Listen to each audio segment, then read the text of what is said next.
The Chofetz Chaim of blessed memory was far from what most people would call a brilliant orator. He never employed the usual techniques of public speaking, of varying his tone or the pace at which he spoke. He would quite simply stand at the bima and say, Shiru lo, Zamru lo, sing to him, chant to him, and everyone would be transfixed by this simple recitation of one line of a psalm. The impact of his words came not from his intellectual brilliance, nor his oratorical skills. It came from the fact that when he said sing to him, it was clear to everyone that the him to whom he was referring was more real and more palpable than his own existence. The Talmud derives from the words in the verse, he does not listen to our voices, that the Torah exonerates a ben soreh umoreh, a rebellious and wayward son, who has even one deaf parent. Now, ostensibly, this is difficult to understand. The Torah says that the son does not listen to our voices. So if anyone was deaf, it sounds like it was the son, not the parents. You can't influence other people unless you yourself are a paradigm of the virtues that you seek to instill.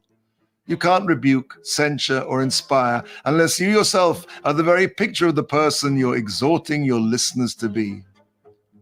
If one of the parents of the wayward son was deaf, if he or she did not hearken to that same level of ethical behavior that was being demanded from the son could not be blamed for his delinquent behavior. For only words that come from the heart penetrate the heart.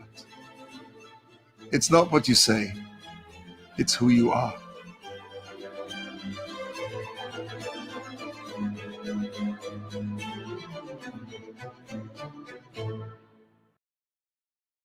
From Anshe Sfar's Beth El Emeth congregation, it's time to take 10 minutes for Torah with Rabbi Joel Finkelstein. Welcome to the discussion of Parshah Ki-Tetze, Kabbalistic reading of sending away the mother bird. We know that in Parshah Ki-Tetze there are many mitzvot. It's one of the greatest collections of mitzvot in all the Torah. And one is the sending of the mother bird. If you're on the road, not in your own chicken coop that you have in your house, but you're on the road and on the path, you happen to bump into a tree or a nest where there's a bird, a mother bird. You want the eggs, you want the chicks. Don't take the chicks and the mother. Send away the mother bird, and then you can take everything else. If you do that, things will be good for you, and you will have length of days. This world, the next world, special reward is promised. Rashi points out that if you get rewarded for this simple mitzvah of shooing a bird, surely you get great reward for all the mitzvot that we do, certainly more difficult mitzvot. The question is, why send away the mother bird? Firstly, is it an obligation to send away every mother bird every time you bump into a nest? Or is it just something you need to do if you want to take the birds? And secondly, what's the purpose of this mitzvah?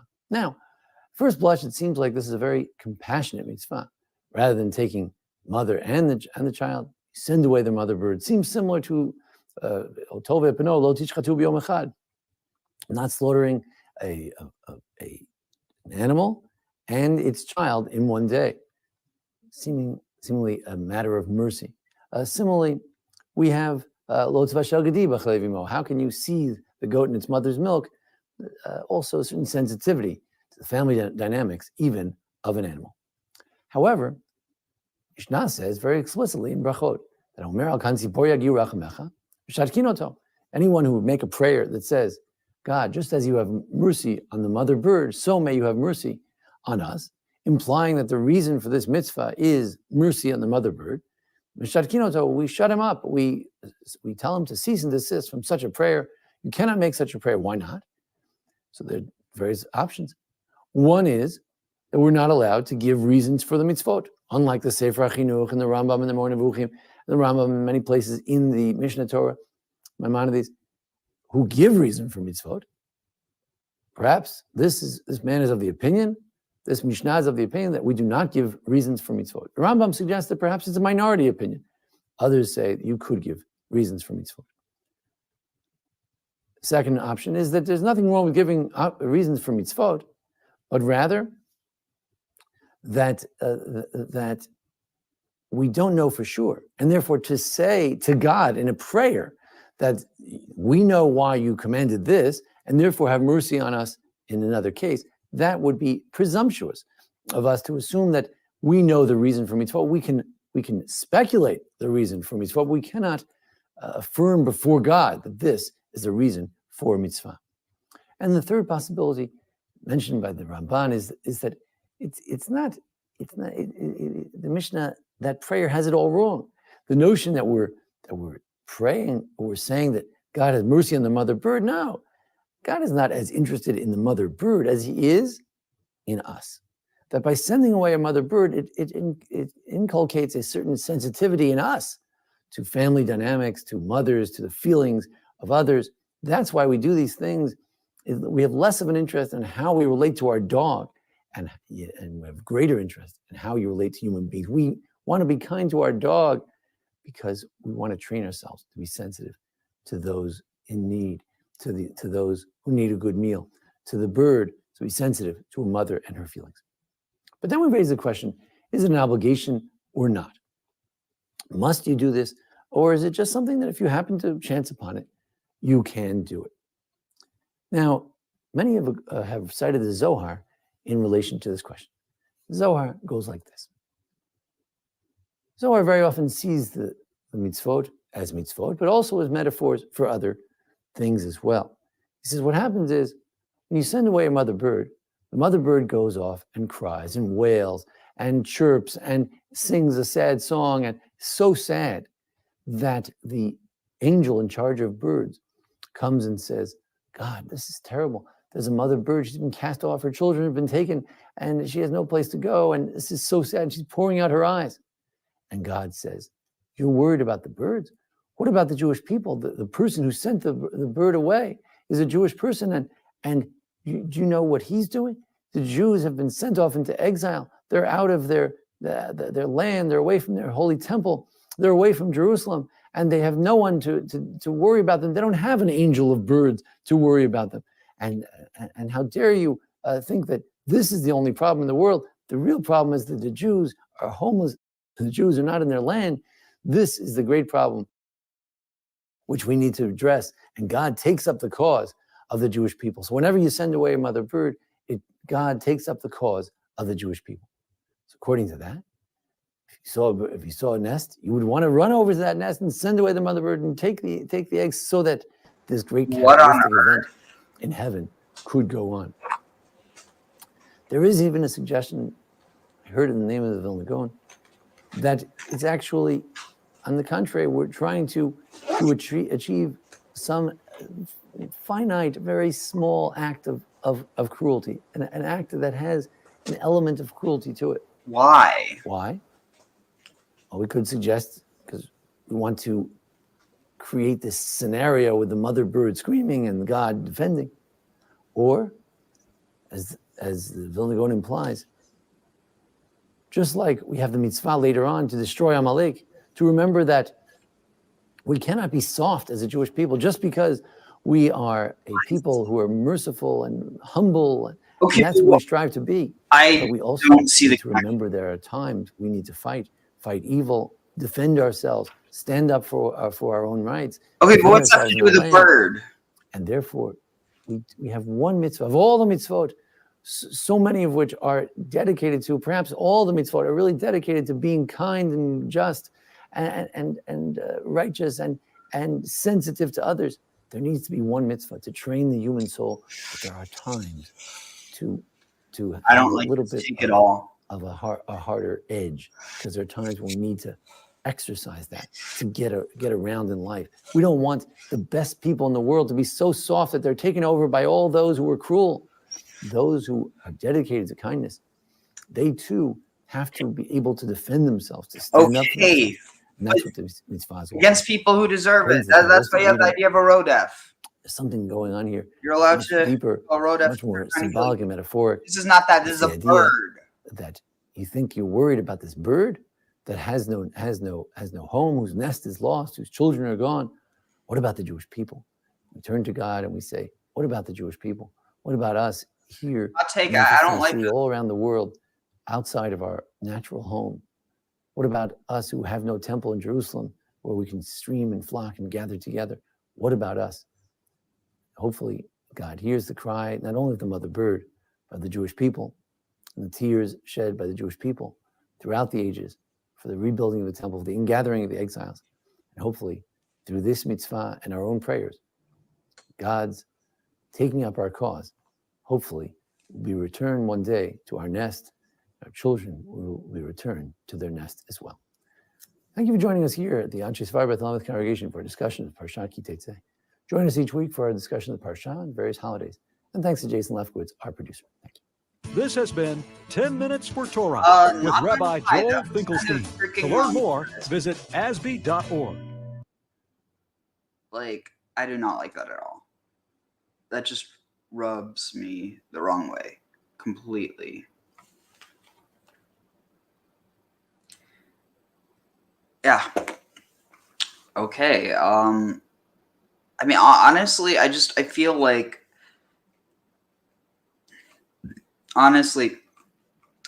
this could really give people the wrong idea in how to treat others. Let's see. What's Rabbi 𝐤�𝐉 say about it? What is the significance of coincidences? In Parshah Ki Teitzei, we're given a fascinating mitzvah which I doubt you have ever nor will ever perform. The Torah says, Ki-yikarei kantzipor lefanecha. If you're out on the way and you happen to come across a bird's nest and you want to take the young or the eggs, then you must first send the mother bird away in order that it should not witness you actually taking her young. And as a result, the Torah promises a reward, leman yitavlach, in order that it will be good for you. V'harachta yamim, and you will enjoy length of days. Now there is an apparent misspelling here. Ki yikareh. When it just happens that you find this bird's nest, yikareh comes from mikra, which means a coincidence, and therefore yikareh should have been spelled yud kuf resh hey. However, it's spelled yud kuf resh aleph, which comes from the word koreh, which means to call, indicating that literally what the Torah is telling us is that this bird's nest is calling out to us. What can this mean? Hashem obviously wants us to know that every single coincidence issues a call to us to do something in a responsible manner. In this particular case, the call of the bird's nest is for us to reach out with compassion towards one of Hashem's creatures. And when it comes to the reward, Leman yitavlach, it'll be good for you, you'll feel good. But more significantly, v'ha'arachta yamim, you will have length of days. Through having arichut yamim, you will be squeezing value out of every single moment of precious life that you have here on earth. If we relate to all the coincidences as opportunities, then our days will be filled with incredible fulfillment. In every single coincidence, there is a This is hidden how you do it. opportunity. I don't know what the other And guy when was it on. calls out to us, let us respond in the best possible way. Shabbat Shalom. So it's not saying when you come across a nest and you take it. It's when you come across a nest and if you're going to. So it's one of those things like when, if, not when, because there are some people who like they actually think that it's a mitzvah, like to the point where like they'll do it just for the mitzvah, even though like they wouldn't have done it otherwise, and that I honestly have an issue with. But like it's one thing if you need eggs, or say you have a chicken, then you could practice that when you go to harvest the eggs. You just, you make sure that the chicken's not around to see it in case it hurts its feelings or something. I mean, like literally, it is not this complicated.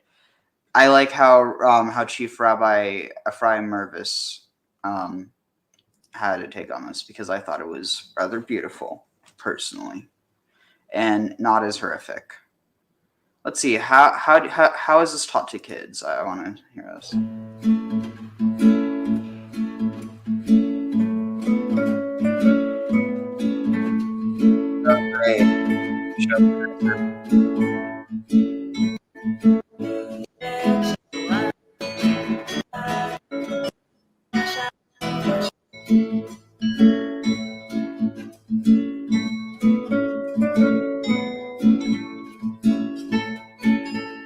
Hi friends, today we're going to learn Parshah Ki-Tetze.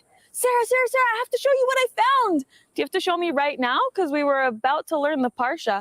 Yes, I have to show you right now. You don't know what I found? I found an iPhone. Oh my goodness, I'm so happy. I so wanted an iPhone to play with and show all my friends. Sorry, and show off. I'm the only one. I can't do this. This is actually emotional suicide. I'm sorry. Maybe this would have been interesting when I was a kid, but no, I have some level of self-respect. And by that, I don't mean that there's something wrong with that, video. I just mean that, like, it actually makes me want to fucking die. And I'm joking. I want to live. But the point is, I do not like that level of cringe. I think it actually physically hurts me. And the Torah says not to hurt yourself, so we're not going to do that. Let's see. This should be good. Welcome back to Life's Challenge. My name is Avital, and this week's Parsha is Parshah Ki Teitzei. By the way, it's not this week's Parsha. I'm just super behind. And Parshah Ki Teitzei is really amazing because it contains 74 of the 613 commandments of the Torah. Ooh, I didn't know that. 12% of all of the commandments in the Torah are in this week's Parsha. So it's really an important Parsha that often gets overlooked in the mix.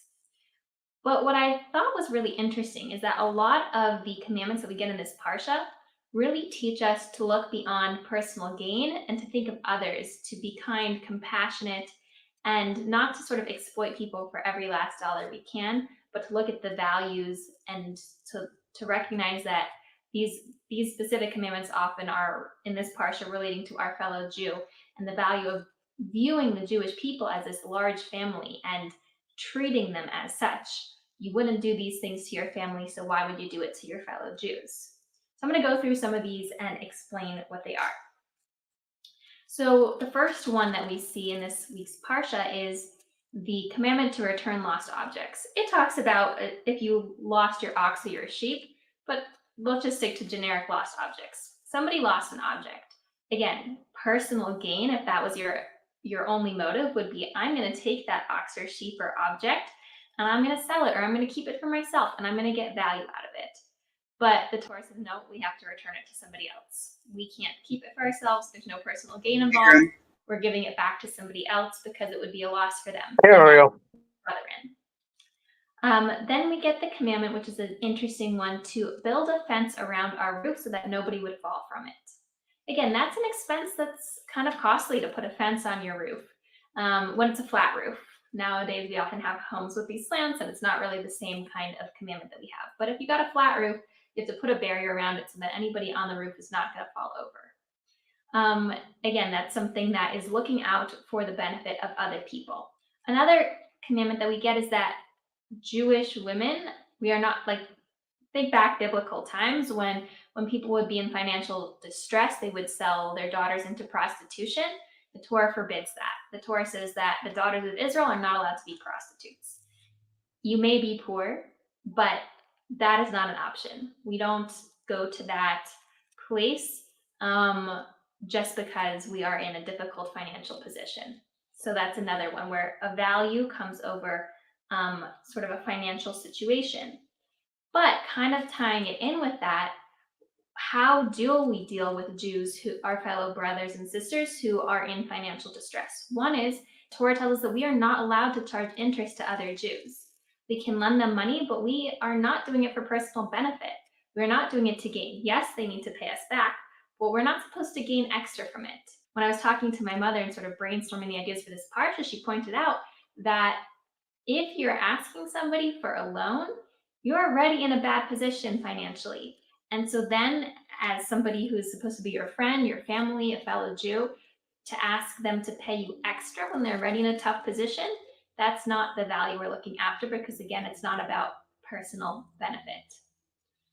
Additionally, we have a commandment that we need to pay our workers their wages on time. That comes in this week's parsha. So if somebody works for you, you know they're in a tough position, you need to pay them promptly so that they won't be in distress, because now they've done their work and now you owe them the money.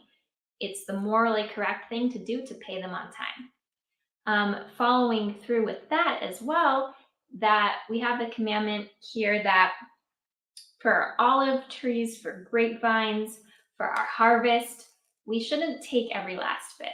We should leave some behind on the shrubs, on the greenery, for the orphan, the widow, and the stranger. So there's this value of, we could suck every last little bit and take every single grape off that vine to allow ourselves to make more money. But think about the orphan and the widow and the stranger who need that. They need that to sustain themselves. They need your kindness and their charity.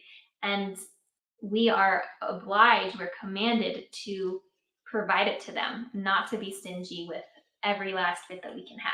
Another really interesting commandment that we get in this parsha is what's called the levirate marriage.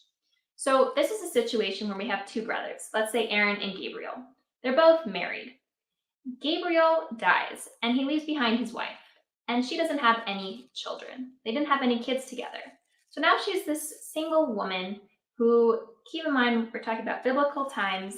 She didn't really have a way to support herself. And so what is the levirate marriage? It's that Aaron, Gabriel's brother, is supposed to take Gabriel's wife as his own. He's supposed to perform what's called the levirate marriage. She's going to become his wife, and he will take care of her, and they will have children together, and it will be in his brother's honor and memory. And it's a bit of a unique situation. It sounds a little bit foreign, especially nowadays. But the concept is really that he was supposed Unless you're Biden. and care for her. That's the best way he could care for her and protect her in that day and time.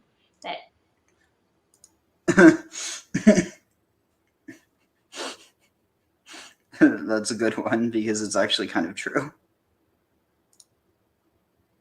His brother died.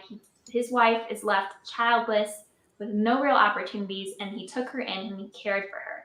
And he made her his wife, and he did the best thing he could do to give her family, purpose, a life to continue. Status, especially, like to have in that day and age, to have a child was a certain status as well. And so, again, to be fair, you even have that today in Arabic society, where, like, for instance, well, yeah. So men, they're referred to as the son of their father, or after they have a child, they're also known as the father of their son. So like the terms like Abu Bakr, it means the father of Bakr. I'm trying to think of another example, but you have the same with women, where they're referred to as the daughter of their father or as the mother of their children, and usually it's going to be the mother of their male children.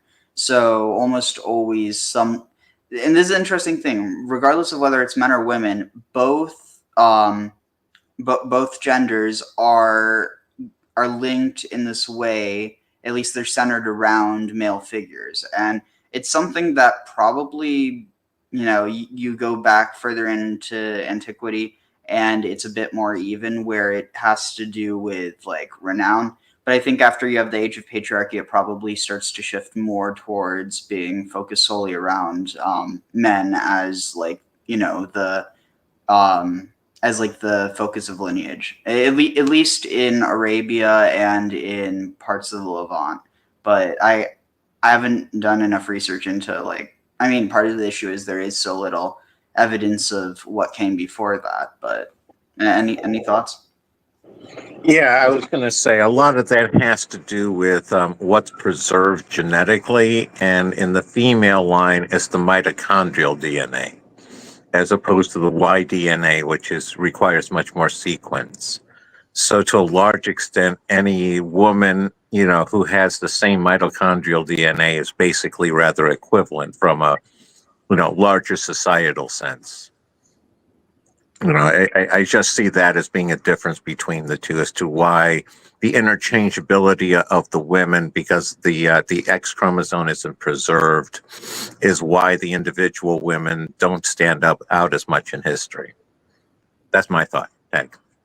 I tend to think that it has more to do with who's writing it, because a lot, I don't know the actual percentage, but it's most history was written by men, and so that's inherently going to reflect a bias. But again, not to say that it's deliberate, we're going to write women out of history. It's more so that if you're not, if you don't have certain experiences, it's harder to write about them. It's you could just look at Herodotus writing about going to places that he'd never been. He's writing about stuff and he's completely making shit up because he doesn't know. Again, it doesn't mean that he was trying to mislead people. It's just a matter.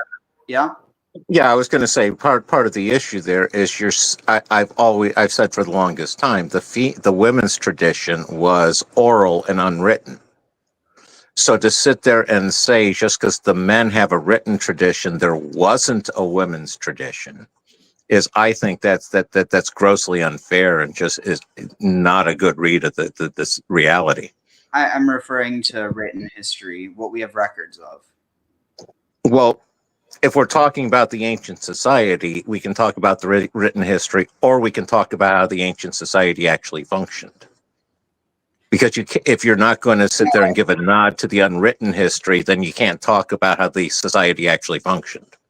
Yeah, I agree. The problem, though, is that we're operating out of a void of ignorance. We can't know what wasn't preserved. And so there's we probably know not even 1% of the history of humanity, just because so much of it got lost, and not because of anything besides I was listening to something last night about the history of the Manx language, on the island of Man, and dude, it is wild. Just in the past 250 years, how many languages have been driven into extinction? And inherently, when stuff like that happens, a lot of stories get lost. So I'm not ignoring the fact that there are those oral traditions.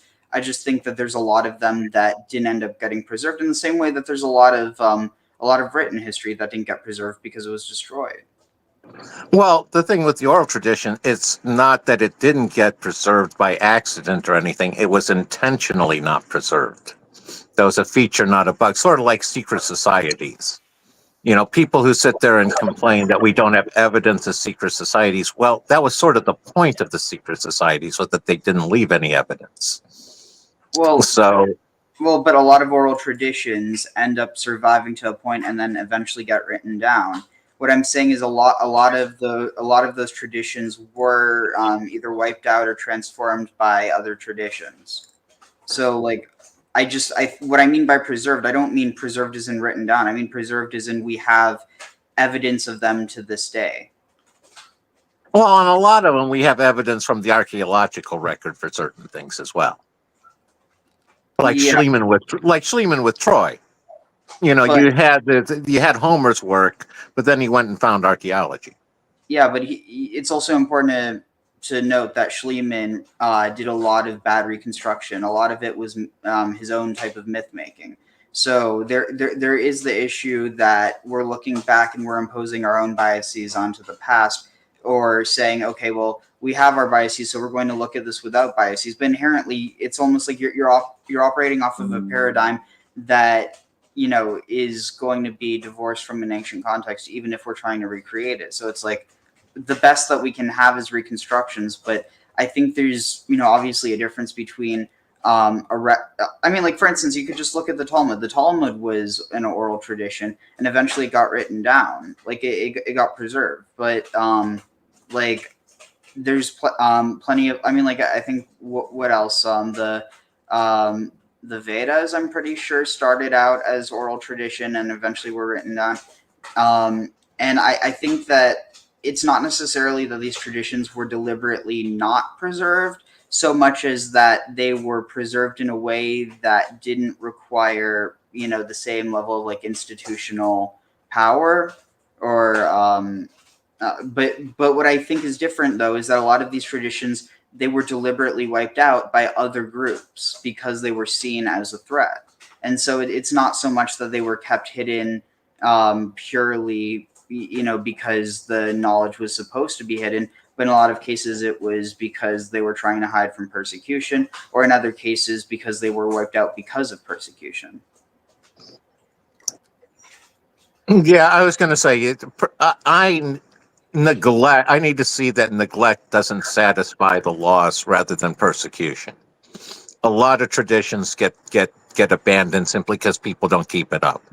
You know, that's the same way with like languages. You lost you lost Akkadian, you lost hieroglyphics, you lost all those ancient languages at one point simply because people didn't keep up with it.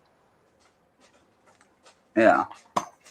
And I mean, there also is a lot of like linguistic warfare that went on, like in terms of trying to get people to, you know, change their perceptions of the world by getting them to speak a different language. Oh, definitely. And creating the alphabet fits into that whole schema as well. Anyway, let's continue. Aaron in this story, right? He already has a family. He already has responsibilities. He has what to look after. But looking out for his family, for another Jew in need, surpasses all of those other things that he has going on. And lastly, we have the commandment that our scales shouldn't be tipped, that we need to have honest and fair scales. Literally, when you're weighing out amounts, that we shouldn't be able to say, well, this is even, and then have personal gain from that. We have to have honesty in our scales and in our interactions and negotiations with people. So all of these different things, again, there are more commandments, that wasn't 74, but all of these different ones that I mentioned, and I'm sure that there are others that I didn't quite make the connection to, are dealing with looking beyond personal gain and thinking about others and being kind and compassionate and including others. And in our own lives, that's a beautiful lesson that each one of us can apply. It's so easy to like think of ourselves, right? At the end of the day, most of us are going to do what's best for ourselves. And I'm not saying that we shouldn't do that, but I am saying that we should at least be cognizant to think about other people, to think about the things that they might need and the ways that we can help them or impact them. And so I wish you all a wonderful week and a Shabbat Shalom. And I look forward to speaking with you next time.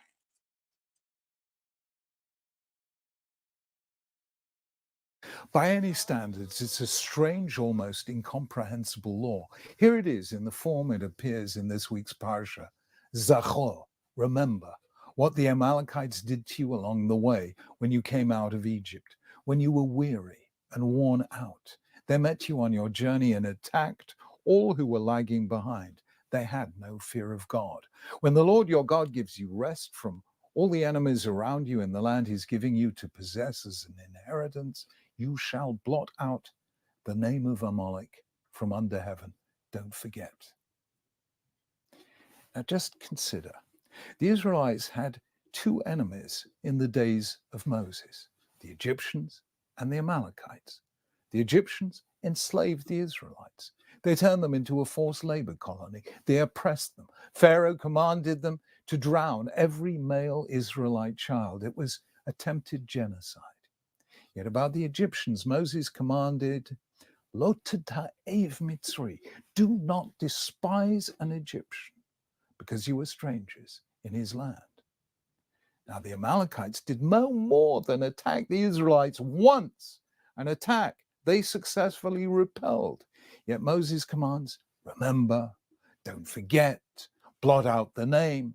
In Exodus, in Sefer Shemot, the Torah says that God himself will be at war with Amalek for all generations. Why the difference?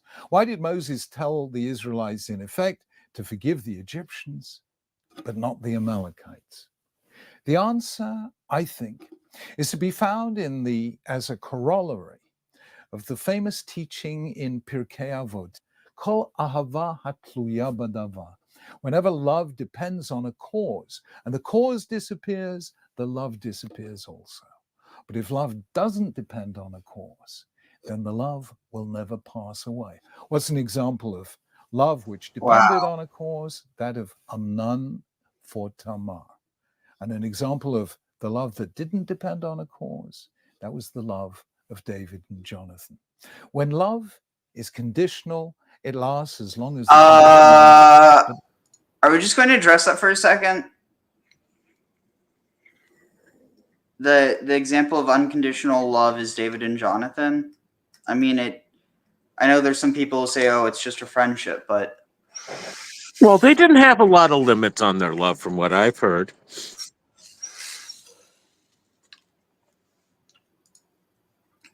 low key, let's see if I can find it. Everyone loves David.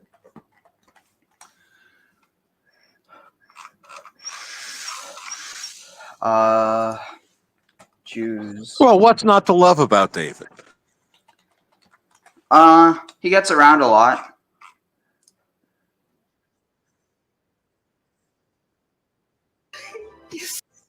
מיכלי? מיכלי? וואו, מיכלי, את לא מאמינה. מה, יונתן, מה? אני פגשתי מישהו מהמם, אני מאוהב לגמרי. אומייגאד, גם אני כאילו מאוהבת פיי. יש לו שיער מטולטל. כן, יש לו שיער אדום לגמרי. הוא חתיך משהו רצח, ויש לו עיניים כחולות, והוא מנגן, הוא כותב שירים, אבל הוא לא חלנה כזה, הוא גבר, הוא רואה צאן. בית לחם, וקוראים לו דוד בן ישי. יואו, מה יכול להיות שהוא טרי מיני? למה לא בנושא? די, אנחנו לא בנושא, אנחנו מתקדמים, אנחנו אנשים של העת העתיקה. כן, טוב, אבל ברור שאנחנו לא יכולים לצאת איתו שנינו. ברור. טוב, תראי מה אני חושב שבאופן אובייקטיבי הוא צריך לצאת איתי. באופן אובייקטיבי? כן, למה? אני פשוט חושב, טוב, תראי מה אני חושב שבאופן אובייקטיבי הוא צריך לצאת איתי. באופן אובייקטיבי? כן, למה? אני פשוט חושב שעדיף בשבילו, כן, לא קשור אליי, בשבילו עדיף שהוא לא יצא עם מישהו שיסבך אותו כל העניין הזה של הנידה. כן, לא, כי אני חשבתי באמת כאילו בשבילו. Also, for context, for anyone who doesn't know, nida is like a state of menstruation. And what's interesting, like some people view it as impurity, but literally it's this like, I don't know. It's interesting because it's not impurity in the way that people view impurity as like some sort of like moral failing. It's literally just this.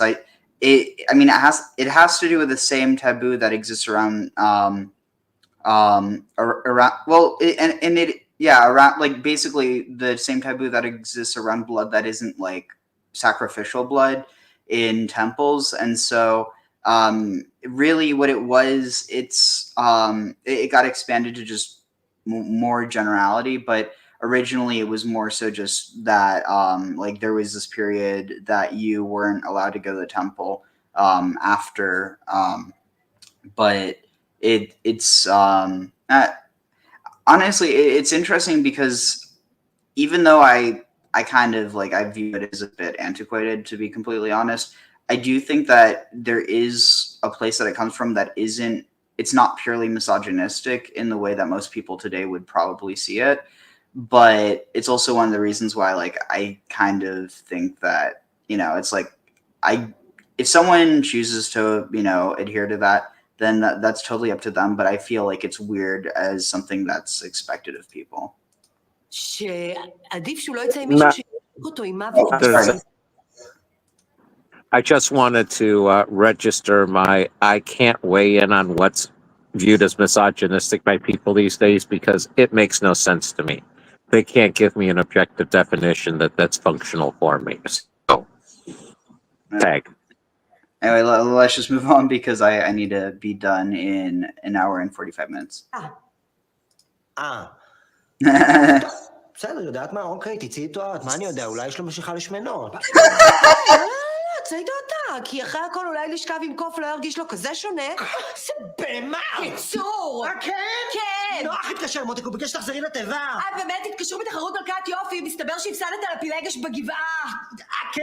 כן. פרעה חיפש אותך, מותק. הוא אמר שחסר לו איזה פרה שמנה בשביל ליצור עוד איזה חלום. אוי, התקשרו מסדום, שכחתי להגיד לך. הם ביקשו למסור, לא תודה.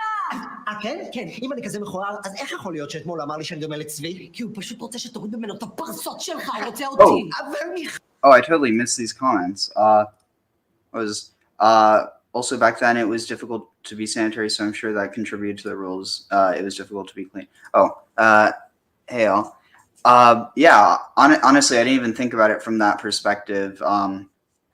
But one of the other things that I've heard of is that it has to do with this idea that, and again, it's like one of those things that I think people could take the wrong way. But this idea that like basically because there was like a potential life that could have happened but didn't, like it's the shutting of the uterine wall, so that can like grow back, so that's ready for another cycle. But that what was I saying? Basically the idea that it's seen as like the potential life that could have occurred, which again, it's not a judgment. It's literally just, in the same way that certain seeds that you plant in the ground don't grow, or certain, I don't know what would be a better parallel for that, but where was I going with that? That there's this idea that that because of that, it's like almost like a lesser form of death, where it's not no one's died, but it's almost like nobody was born. But the other thing that I might be getting that mixed up with, this idea that after children are born, that there's a state of I forget if it's still, no, it's not nida, but maybe it is. The point is there's this like similar form, but one of the more spiritual explanations I've heard is that it's because basically you have this extra soul in you, and so once that child's born, and it's almost like there's a vacuum, and so that vacuum, like you can absorb like whether it's like good things or bad, but the point is like to kind of almost allow yourself to I think the best way to look at it, it's a type of maternity leave. I mean, do you really want to be out and about right after you have a kid? I mean, like, I think it's weird if it's something that's like imposed, but anyway, I get back on track. But yeah, oh my God, I love this Israeli SNL. I mean, it's not actually Israeli SNL, but it reminds me of it, and it's like biblical. חלי, ממי, איך את רוצה שהוא יתחתן איתך? אלוהים אסר בפירוש על משכב בין... אני לא כזאת שמנה! טוב, בסדר, מה את צועקת? אפשר לחשוב ששוחטים אותך. אבא!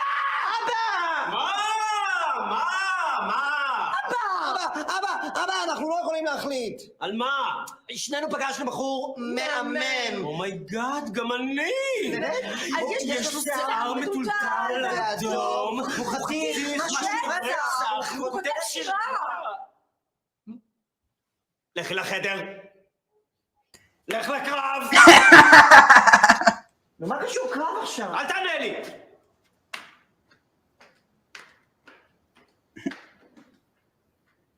יכול להיות שהוא טרי מיני? Oh my god, that's just hilarious.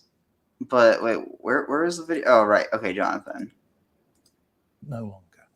Amnon, for example, of love which depended on a cause, that of Amnon for Tamar. And an example of the love that didn't depend on a cause, that was the love of David and Jonathan. When love is conditional, it lasts as long as the condition lasts, but no longer. Amnon loved, or rather lusted, for Tamar because she was forbidden to him. She was his half-sister. Once he had had his way with her, then, says Tanakh, Amnon hated her with an intense hatred. In fact, he hated her more than he had loved her. But when love is unconditional and irrational, it never ceases. In Dylan Thomas's words, though lovers be lost, love shall not, and death shall have no dominion. The same applies to hate. When hate is rational, based on some fear or disapproval, whether justified or not, when it has some logic to it, then it can be reasoned with, and it can be brought to an end. But unconditional, irrational hatred cannot be reasoned with. There's nothing you can do with it and bring it to an end, or it keeps persisting. And that was the difference between the Amalekites and the Egyptians. The Egyptians' hatred and fear of the Israelites wasn't irrational. Pharaoh said to his people, Hinei am b'nei Israel, rav atzu mimenu. The Israelites are becoming too numerous and strong for us. We must deal wisely with them. Otherwise, The thing that's really eerie about this is that while this actually wasn't the case in Nazi Germany, they had a very similar perception, except, and this is what makes me uncomfortable. Like, no, there's like, the Egyptians don't get off the hook because of that. I mean, if you actually look historically, it's likely that the pharaoh that would have oppressed the Israelites would have actually been like as part of the Semitic 18th or was it 19th dynasty. The point is that it's less of an Egypt versus Israel thing and more of a like, I mean, I guess it depends how you read it, but the point is that this idea, they're becoming too numerous. One thing to mention, I mean, because I've also been taking a class on the Holocaust and how it's memorialized, but Jews made up something like less than 1% of Germany. So in that case, they were not becoming too numerous. I guess you could argue that in the case of the, I mean, it literally got to the point where there was a Semitic dynasty that ruled over Egypt. So maybe you could argue that there was like some sort of backlash against that. But like, again, I feel like it ends up missing the point because the hatred, if it's based off of who someone is, it's irrational. If it's based off of what someone does, it can be rational. And so, yeah.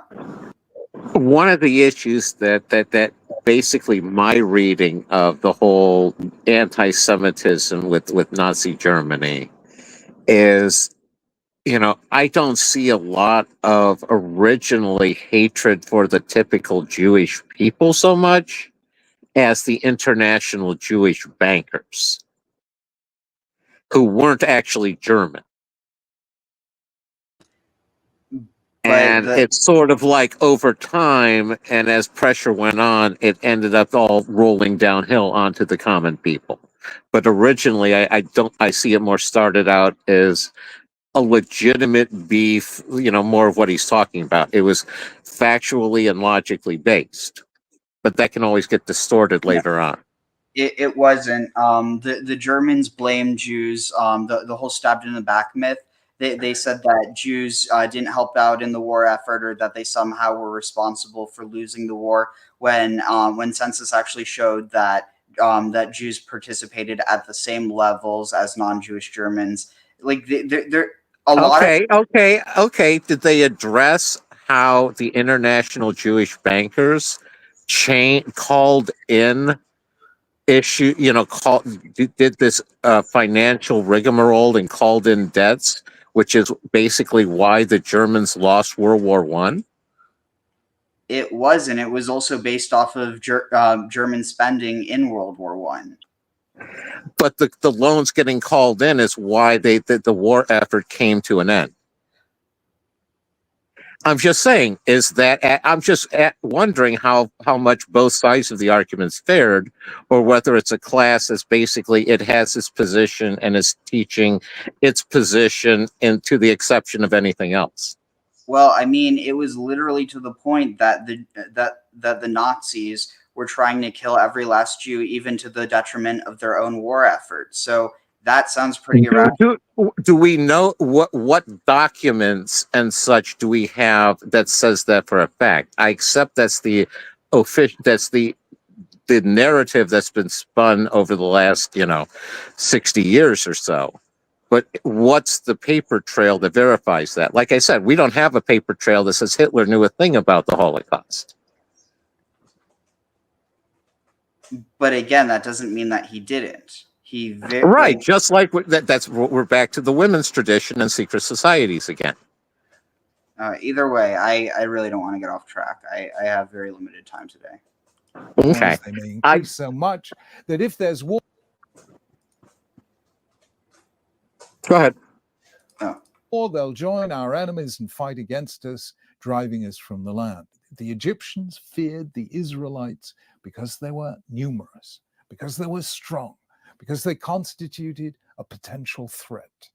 Historians tell us that this wasn't groundless fear on the part of the Egyptians, because they'd already suffered one invasion of outsiders, the Hyksos, an Asiatic people with Canaanite names and beliefs, who took over the Nile Delta during the second intermediate period of the Egypt of the pharaohs. Eventually, they were expelled from Egypt, and all traces of their occupation were erased, but the memory persisted. So it wasn't irrational for the Egyptians to fear that the Hebrews were another population like the Hyksos. They feared the Israelites because they were strong. I don't mean to say that because their fear was rational, it was justified. It wasn't justified. Actually, the Israelites wanted to leave. They didn't want to stay and take over the land. But nonetheless, it had a reason. And when hate has a reason, you can argue with it and eventually, hopefully, talk somebody out of it. Precisely the opposite was true of the Amalekites. They attacked the Israelites when they were weary and weak. They focused their assault on those who were lagging behind. Those who are weak and lagging behind pose no danger. This was irrational, groundless hate. With rational hate, it's possible to reason. Besides, there was no reason for the Egyptians to fear the Israelites anymore. They'd left. They were no longer a threat, but with irrational hate, it's impossible to reason. It has no cause, it has no logic, and therefore it will never go away. Irrational hate is as durable and persistent as irrational love. The hatred symbolized by Amalek lasts for all generations. All you can do is to remember and not forget, to be constantly vigilant and fight it whenever and wherever it appears. There is such a thing as rational xenophobia, fear and hatred of the foreigner, the stranger, the one who isn't like us. In the hunter-gatherer stage of civilization, it was vital to distinguish between members of your tribe and those of another tribe. There was competition for food and territory. That was not an age of liberalism and tolerance. The other tribe was likely to kill you or oust you given the chance. The ancient Greeks were xenophobic. They regarded all non-Greeks as barbarians. Even people as tolerant as the British and Americans were distrustful of immigrants, be they Jews, Irish, Italian, or Puerto Rican. What happens, though, is that in the course of time and within 2 or 3 generations, the newcomers acculturate and integrate. They're seen as contributing to the national economy, adding to the richness of its culture. And when an emotion like fear of immigrants is rational but unjustified, eventually it declines and disappears. So far is the United Interesting. States, for instance, from persistent hostility to Jews, that recent research by the Harvard sociologist Robert Putnam has shown that Americans have warmer feelings towards Jews than the members of any other faith.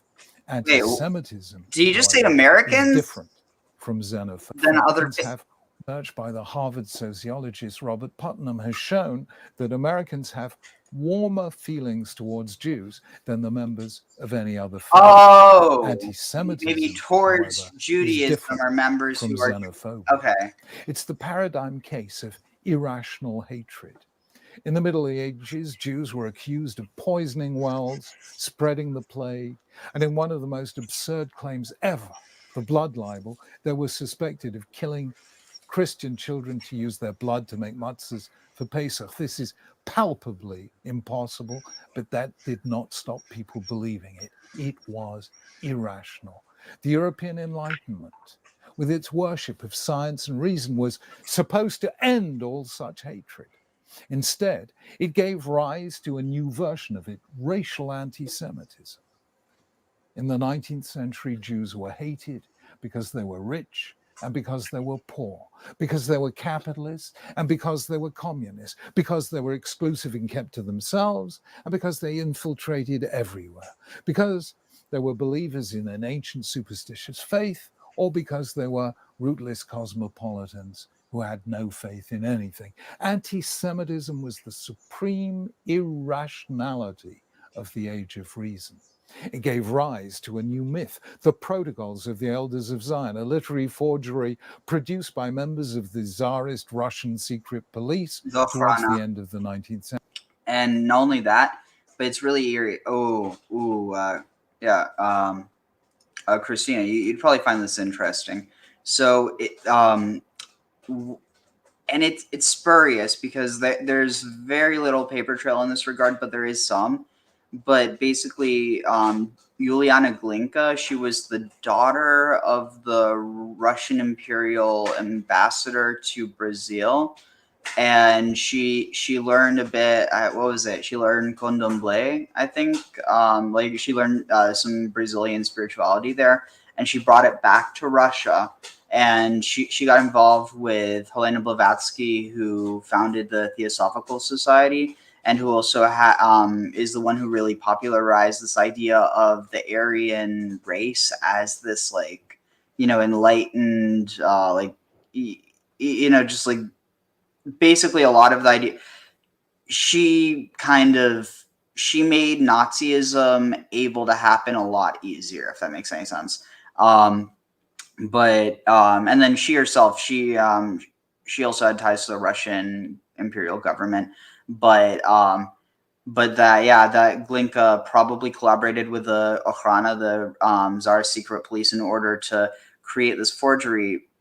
One thing I saw said that apparently it was originally an anti-Masonic tract, but they ended up changing it because too many people who were like involved with their, little spiritualist group had connections to Freemasonry. And so they didn't want to implicate. Basically, they needed some international threat in order to create their, like they needed a foil to their anti-foil, I guess would be the term.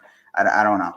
But in doing so, they ended up changing, at least the theory goes that they changed their target to the Jews because,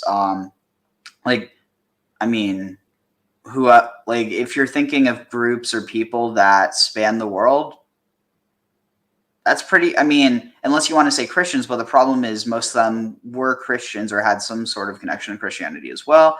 And then this was before you really had any sort of in certain parts of America, you did have people coming from like Palestine and from Egypt and Syria, but by and large, you didn't really have much like Middle Eastern or North African migration, or really any nations that were like majority Muslim. And that is what's now, now people will say, oh, this is the great international threat. But it changes every so often. I mean, go back far enough, it was the Sea Peoples, the Vikings, different, the Huns. The point is that whether there's any truth to that or not, there's always someone that people like to blame. And so at the turn of the 18th to 19th century, really the biggest, also, and the thing is that the Masons had a lot more influence than Jews did at that time. So Jews were an easy target. But it is also interesting because one of the things that, although both Jews and Roma were seen as threats to German like racial purity or whatever, only the Roma weren't viewed in this like sinister way that they were like trying to infiltrate the nation in the same way that Jews were painted. And anyway, any thoughts just quickly before we move on? I was going to say, I think I shared with you before that I had, one of my friends, and he was the first young Earth creationist Jewish person I had ever met. I'd met Christians before, but I had never met a Jew that way. Oh, yeah. And I've met several since. He was just the first one I'd met.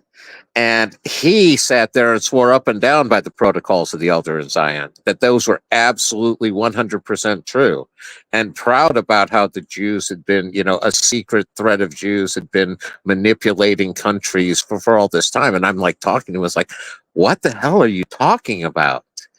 And yeah, he was Orthodox. He, again, he had the books and research on it.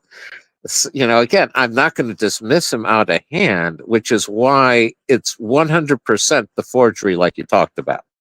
It was an adaptation of an anti-Masonic tract. What I'd love to rule out is it's not some sort of double blind, like that man who was never there. They rigged up a corpse and made him into a fictional secret agent in order to plant false information with the Germans. I'd like to rule out that there's no possibility of some sort of, espionage, infiltration, manipulation thing. And again, I can't, but you're 100% right. It's bogus. I mean, it's important to keep in mind that the Germans weren't talking about like an organization or a group of people. They were talking about the entire quote unquote Jewish race, as if it were some sort of like hive mind. Well, in the protocols, they were talking about a secret organization. But they actually had like a secret, like the Masons, a secret organized club where they got together and decided things. Yeah, the funny thing is, it was probably actually modeled after a meeting that like someone in the Tsarist Empire had. Oh, more than likely. And it's one of those things, like I said, it's how much actual truth lies if you dig deep enough. I think there might be some, especially how determined some people are on it. It's my way of looking at it is I don't necessarily know what's true. I'd kind of like to find out though. Yeah, I mean, I could see a Orthodox Jewish person believing that there was like a group of like bad Jews like trying to control, because there's this idea of the era of Rav, but like to actually be proud of that, that's fucking weird. I think that guy might have had some mental issues, if I'm going to be honest. Like, oh no, it's entirely possible. He was 100% in the, people are going to go faster than the speed of light, violate all this sorts of stuff. And we had great discussions. As I sat there and said, as long as you're comfortable with me going a different path and not believing like you do, we're going along fine. And we did. So tag. But yeah, that's just bizarre. I mean, truthfully, the only thing that would make sense is if he was like some sort of like the only way that would make sense if he was like a Frankist or whatever. But I doubt that. I don't know. No, he was definitely not a Frankist. So that's what I'm saying. It doesn't make any sense from any Hasidic standpoint. No, I think it's much more of a human thing, sort of like you're seeing somebody like you and you're doing well and they're powerful, so therefore you like it. Yeah, because at the end of the day, no religious Jew would like believe that shit because they think that God's in charge of the world, and if there were people trying to do that, then that would be heretical. Yeah, well, again, it's sort of like the Frankist concept of we need to bring about the Messiah by making the world as awful as it can be in order to have it happen sooner, rather than trying to live a good life and make the world better. To be fair, that's more than just Frankist. That's basically just what am I trying to say? Oh yeah, antinomianism. Yeah. Let's see. Oh, right. Continue. Century. It held that Jews had power over the whole of Europe. This at a time of the Russian pogroms in 1881 and the anti-Semitic May laws of 1882, which sent 3 million Jews at least, powerless and impoverished, into flight from Russia to the West. The situation in which Jews found themselves at the end of what was supposed to be the age of enlightenment and emancipation was stated eloquently by Theodor Herzl in 1897. We've sincerely tried everywhere to merge with the national communities in which we live, seeking only to preserve the faith of our fathers. It is not permitted us. In vain are we loyal patriots, sometimes super loyal. In vain do we make the same sacrifices of life and property as our fellow citizens. In vain do we strive to enhance the fame of our native lands in the arts and sciences, or her wealth by trade and commerce. In our native lands where we have lived for centuries, we're still decried as aliens, often by men whose ancestors hadn't yet come at a time when Jewish sighs had long been heard in the country. If only we were left in peace. But I think we shall not be left in peace. This was deeply shocking to Herzl. No less shocking has been the return of anti-Semitism to parts of the Middle East and of Europe today within living memory of the Holocaust. Yet the Torah intimates why. Irrational hate does not die. Not all hostility to Jews or Israel as a Jewish state is irrational, and where it isn't, it can be reasoned with. But some of it is irrational. Some of it, even today, is a repeat of the myths of Zion. All we can do is remember and not forget, confront it, and defend ourselves against it. Amalek does not die, but neither does the Jewish people. Attacked so many times over the centuries, it still lives, giving testimony to the victory of the God of love over the myths and madness of hate. Shabbat Shalom. One of the differences I see between the Amalekites and the Egyptians is the Amalekites were nothing but raiders who preyed on them. And there was much more of an ongoing relationship with the Egyptians and, almost like a caretaker kind of thing, which, again, the slave owner has to take care of the slave. And it seems like, I just noticed that that's a difference. I don't know if that has any bearing. Tag.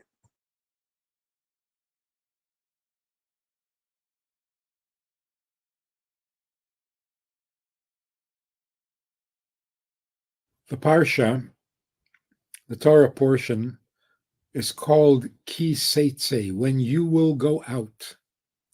And it's referring to going out to war. And it says the following: when you go out to war and you see among the captives a beautiful woman and you want to marry her, here's the procedure by which you do that. First of all, it can be only one woman during the entire war. Secondly, you have to marry her. Thirdly, you have to bring her home and wait for her to convert for as long as it takes, up to a year. If she converts, then you can marry her. and live happily ever after. Or regret marrying her and have problems. So this understanding, this interpretation of the whole thing is referring to the human soul. The human soul, a soldier, is impassioned and he sees a woman that he's attracted to. He is told that he can't just have relations with her, he can't rape her, he can't seduce her and then leave her pregnant with his child but never see him again. So the Torah says, if you really are attracted to one woman, marry her, but marry her properly. So that's kind of to control the passionate nature of the animal soul. But this statement in the Torah is also speaking to the godly soul. What does it mean to the godly soul? When you see a beautiful woman among the captives, among the enemy, it means you see a spark of godliness in a place you don't expect to find it, among the enemy. In other words, in a very unholy place. And you want to bring that potential godliness from its unholy setting to holiness. Here's how you do it. So the particular details are, you bring her home,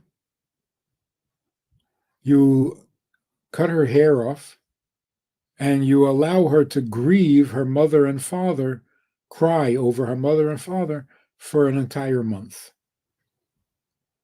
The cutting of the hair to the godly soul means not that she should be unattractive to make sure that you really are interested in her. That's for the animal soul. For the godly soul, cutting the hair means trimming away the secondary, the accessories that the hair represents. Since it's the hair of the head, it represents the unnecessary involvement in unholiness mentally, intellectually, unholy thinking. So if you want to bring unholiness back to holiness, you start by trimming away the unnecessary, the exaggerated, the overindulgence. Trim that away. Particularly the mental. So if you want to redeem unholiness, start by trimming away the accessories, the embellishments, the unnecessary parts. But that's not even enough. Then you have to allow the unholiness, or not allow, but inspire the unholiness to cry for its mother and father. In other words, it should feel attached to its creator. And that should be for an entire month, which happens to be referring to the month of Elul, which are the 30 days of preparation for Rosh Hashanah.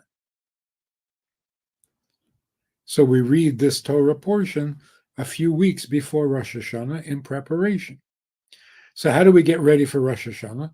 The godly soul wants to elevate what is unholy because it sees the beautiful potential in it. So you start by trimming away the overindulgence. Don't overdo it. Mentally, for example, don't idolize, don't turn intelligence into a god or science. Human knowledge. Don't deify it. It's fallible. It can make mistakes. A scientist is human. He can have his biases. He can have his blind spots. Don't turn intellect into dogma. And the same with emotions. Not every emotion has to be obeyed. It's not God. And that's how you start to redeem the beauty that is lost in unholy settings. And then the portion goes on to say, don't crossbreed animals, don't plant grapes and wheat in the same field, don't mix wool and linen, don't intermarry, don't commit adultery. In other words, the second step in making the world godly is don't mix. Yikes. It is also worth mentioning that what is this? This is Deuteronomy, and so this is the text that was quote unquote lost, and then they found it, and it also just happened to be found at a time when there was a lot of intermarriage happening, and so it's important to read this text critically, is my point. But of course, if you view it solely in the religious context and not in its historical one, you're going to get a very different take on what this means.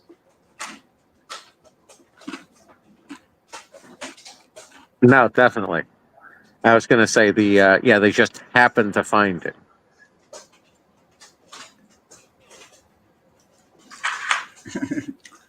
Yeah, look at it. I don't have a good joke for this. Don't crossbreed. Let things be what they're supposed to be. Oh, that was one. Don't cross-dress. Are they targeting mules there? The command. I think they're If that's breeding donkey and horse, and that's cross. I just was curious if mules somehow escaped that prohibition. Thanks. I don't know. Maybe it's like don't intentionally do it, but like if it happens, it's God's will. I don't know.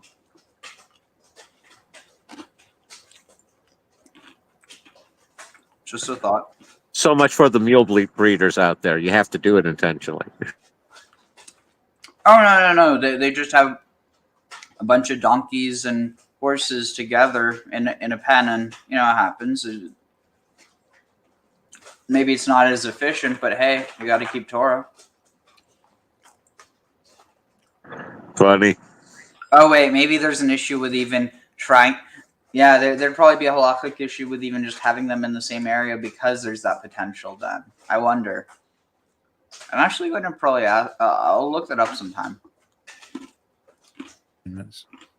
So all of these inappropriate mixtures should be avoided if you want to maintain a holy lifestyle.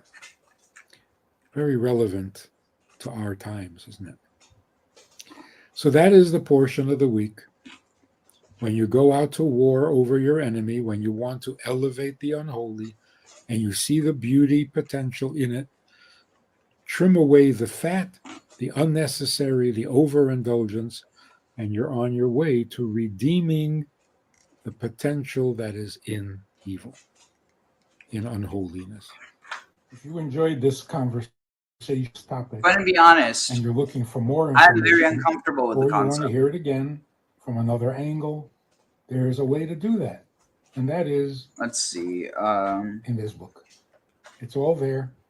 Order it from Amazon. Which concept? What do you think?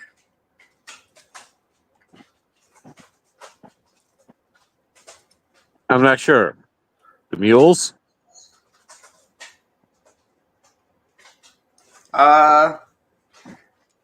It's encompassed in that, yeah. Hi, I'm. All right, let's see. Oh, you've got to be kidding! Please tell me you did it. Hi. Hi, I'm 𝐤�𝐉-𝐷𝐀, and welcome to the Parsha Rabbit Hole, where I find something weird in the weekly Torah portion and follow it all the way down until it gets even weirder. This week's rabbit hole eventually gets us to animal psychology and peripheral vision. As long as there's been something in the corner of your eye, or creaking in your house, or breathing under your bed, or voices through a wall. But, as always, we have to get there. In this week's Torah portion, Parshah Ki Teitzei, one of the things that we learn about is the mitzvah of shiluach hakan. If you come across a bird's nest with eggs or baby birds in it, and you have a hankering for a really gross omelet, you can't take the eggs or the baby birds while the mother bird is still there. Instead, it says, you must surely send away the mother and the offspring take for yourself, so that you will benefit and you will live long. So there's a lot of discussion about the reason behind this mitzvah, whether it's an expression of God's compassion to the mother bird, or a way to teach us how to be compassionate, or a way of protecting against the extinction of a species. There are a lot of fascinating ideas about this, and initially that's where I was going to get started, and that was going to be the rabbit hole. But those discussions often led to interesting ideas about how animals think and feel and perceive things. And that seemed weirder and more fun and just generally more rabbit hole-y to me. So that's where this week's rabbit hole starts, with animals and how they think and feel. And if you're ready to see where that goes, let's dive in. Okay, let's start with Rambam, or Maimonides. In his Moreh HaNevuchim, or Guide for the Perplexed, he explains the reason for a similar mitzvah, not to slaughter an animal and its child on the same day. But he says that the same reasoning also applies for the sending away the mother bird mitzvah. He says the reason is to prevent the mother animal from seeing her child being killed, which would be very painful for her to witness. And he explains that the pain that an animal feels in this situation is no different than the pain that a human being would feel, because the love and compassion that the mother animal has doesn't come from intellect, but from the faculty of imagination, which is present in most animals in the same exact way that it is in human beings. So there are a couple of things that caught my attention about this. First of all, the idea that the ability to imagine is what allows animals and sometimes people to feel love and compassion and emotional pain. I had some trouble making sense of that when I read it. I get that he's making a distinction between an intellectual perception and a non-intellectual perception, but it's hard for me to understand why that would be imagination.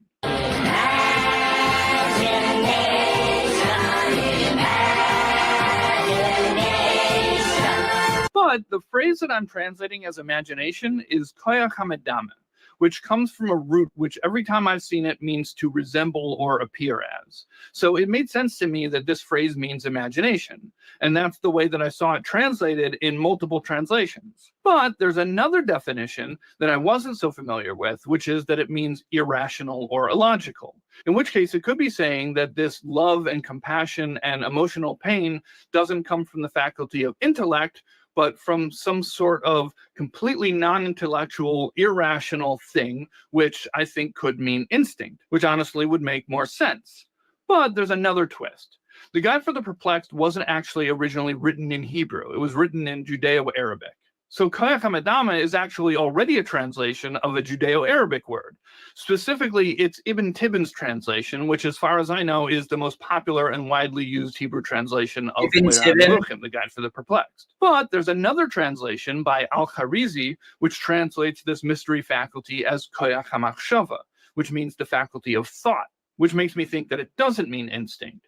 Also, it really doesn't even make sense to me to call love and compassion and emotional pain an instinct. Maybe, I don't know. For what it's worth, I gave the original Judeo-Arabic text to Google's Gemini AI, and it translated it as instinctive force. So now the real question is, did the AI use thought, imagination, or instinct to come up with that translation? Okay, moving on. The other thing that caught my attention in this was how Rambam talked about whatever this ability is as being something that animals and humans have in common. And it reminded me of a Gemara that I found once while researching one of my favorite topics, gremlins. It lists 3 ways that gremlins are like angels and 3 ways that they're like human beings. I'm not going to get into that right now because our focus is on animals. Animal! Which is what the next part of the Gemara deals with. It says that there are 3 ways that human beings are like angels and 3 ways that they are like animals.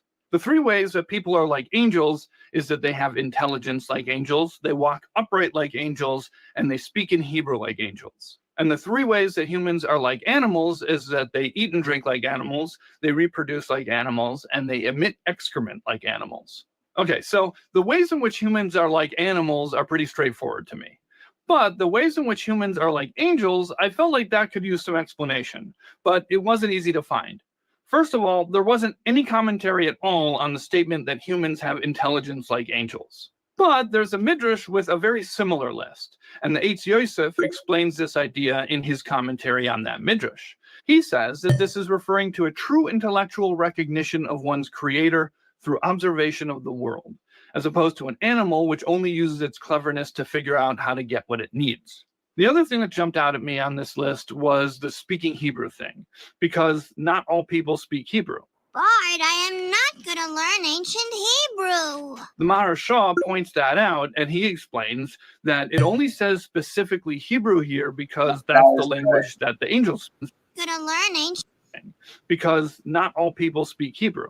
Bart, I am not going to learn ancient Hebrew. The Maharsha points that out, and he explains that it only says specifically Hebrew here because that's the language that the angels speak. But really, it's just saying that people have speech and language because that's the out, and he explains that it only says specifically Hebrew here because that's the language that the angels speak. But really, it's just saying that people have speech and language, as do the angels, in contrast to animals which don't have the ability to speak. Okay, so I mentioned before that there's a midrash with an almost identical list of ways that people are like angels and ways that people are like animals. But that list has 4 things for each instead of 3. On the animal side, the extra thing is death. People die just like animals die. And again, that's pretty straightforward to me. But the 4th thing on the angel side is that human beings can see like angels can. And the midrash itself actually jumps on this one and immediately asks, hey, that doesn't make any sense. Animals can't see? And then it answers that people turn to the side. So what does that mean that human vision is different than animal vision because humans turn to the side? Rashi explains that this means peripheral vision, that human beings can see to the side without actually turning their heads, but an animal can't see to the side unless it actually turns its head to the side. So it's worth noting that according to any sources I saw when I Googled animals' peripheral vision, lots of animals have even better peripheral vision than people do. For example, dogs have about a 250-degree field of vision as compared to humans who have about 180 degrees. But dogs still do the head thing. When they look at something, they turn their heads. So maybe when Rashi says that they can't see to the side without turning their heads, it doesn't mean that their eyes aren't able to, but that they can't look to the side without turning their heads. They're compelled for whatever reason to turn their heads to look right at things. So maybe that's an answer. If you have a better answer, put it in the comments. But the peripheral vision thing isn't the only way that this midrash is explained. Yifat, which is a commentary on midrash, gives a completely different explanation that ties everything on both the angel list and the animal list together. He says that the first 3 things on the animal list lead to the 4th thing, death. Basically, all of these physical needs and limitations make us mortal. On the other side, the first thing humans have in common with angels is standing, which he explains as not just meaning standing physically upright, but as standing eternally, remaining in existence forever, which human beings also have to some extent because of our souls. And this is caused by the 3 last things on the list. Human souls last forever because we can speak words of Torah and because we can think about God. So that's speech and intellect. And then for the seeing to the side thing, he explains that this means that we can see and understand all the sides of an idea. And through those 3 things, our souls stand forever. So I thought that was a really cool way of looking at this idea of seeing the sides. And obviously that's something that I'm really into. Okay, so there's another thing about the way animals think that I want to share with you. And this is actually something that I saw years ago when I was out of town for a wedding. And on Shabbos, instead of meeting people and schmoozing, I hid in the back with a book. And I stumbled upon an answer to a question that I had had for a very long time. But first, some background. In Tanya, which is the foundational work of the Chabad movement, the Alter Rebbe, the founder of Chabad, explains how to be a Beinoni, a middle person, in contrast to a tzaddik on one side who doesn't have any desire to do bad things at all, or on the other side, a Rasha, a person who does sometimes do bad things. The Beinoni, as the Alter Rebbe explains it, does have the theoretical ability to want to do the wrong thing, but is able to overcome that and always do the right thing at every single moment in thought, speech, and action. And a big part of this whole thing is also the idea that people have both a godly soul and an animal soul. And the Beinoni is able to prioritize the godly soul over the animal soul. Okay, so one of the things that's always bugged me is this idea that we're supposed to attempt to never even think anything wrong. So empty your heads. Empty your heads. Don't think of anything. We've only got one shot at this. Which seems impossible, at least to me it does, because I often feel like my mind has a mind of its own. The Alter Rebbe addresses this and says that if a bad idea pops into a person's mind on its own, then they should push it away immediately, and as long as they don't entertain the thought willingly, then they're okay, and that counts as never doing anything bad in the realm of thought. But what's always bothered me is, what are the parameters of this? How do we quantify it? Exactly how long is immediately? Is it 100 milliseconds, 50 milliseconds? And also, how can I judge if I hung on to that idea willingly for a moment, or if, I got rid of it right away? How do I know, did I choose to do that or not choose? So it's always seemed very vague to me and therefore difficult to implement. I couldn't help it. It just popped in there. Most people I've spoken to about it kind of shrug it off. Like, there's so much bigger stuff to deal with in life first. If all you've got left to work on is cutting down how many milliseconds it takes you to stop thinking about eating a cheeseburger, then you're in pretty good shape. But that wasn't good enough for me. I wanted an answer. So after many years of having that question, I stumbled upon the answer in another book of Hasidic teachings from the Alter Rebbe. He's speaking about that same idea, but he adds a detail that's not in Tanya. He says, don't worry if a hirhur, a notion or idea, pops into your head suddenly on its own, because that's not called machshava, thought, because thought is in letters, thought is verbal. But this unwanted idea is from the animal soul, and animals don't have speech, and certainly not thought. But even though they don't have thought, they still react to things, and when they see food and they want it, they run after it because they picture the thing that they want and they run after it. So this answered my question. It's not a matter of milliseconds, it's nonverbal thought versus verbal thought, which to me makes a lot of sense in terms of being able to identify that line and choose not to cross it. But there's this part at the end that's kind of confusing. When an animal sees something they want, they imagine it in front of them and chase after it, which is weird because if they see it in front of them, why do they have to picture it in front of them? So a couple of days after I learned this, when I was in the airport on my way home, I was waiting at the gate and my attention shifted for just a couple of seconds to the TV screens mounted on the ceiling, that, the ones that play just whatever random airport promos and whatever. And at the exact moment that I happened to be paying attention to those screens, there was a clip of Dr. Temple Grandin, who's an expert in animal science. And she was saying, animals think in pictures. In order to understand animals and autism, art, and mathematics, you got to get away from verbal language. Dogs and cats don't, and horses and cattle, they don't think in words. And there's a whole world of thought and experience that's not verbal. An animal's world is sensory-based. And then that made it all come together for me. The reason why the animal pictures the thing that they want, even though they're looking right at it, is because they're thinking about it. But they don't think the words, I want to eat the Amazon guy. They just picture themselves eating the Amazon guy. But as I was finalizing the sources for this episode, I realized that this might also help us with that first thing that we looked at from Rambam, where he said that the love and compassion that an animal feels for its young doesn't come from intellect, but from something that we said could either mean imagination or thought or instinct. So based on that thing from the Alter Rebbe and the idea that animals think in pictures, it makes sense to me then to say that the animal's love and compassion and the feelings that it has for its child and the pain that it feels when it sees its child getting hurt comes from imagination, from picturing, because that's how they think. All right, that's it. That's the rabbit hole. As always, thoughts, ideas, questions, put it all in the comments. Thank you for following me down the rabbit hole. I hope you remember to shoo away the rabbit first. Oh, that was funny. All right. So we're going to start now. Let's see. What are we looking for?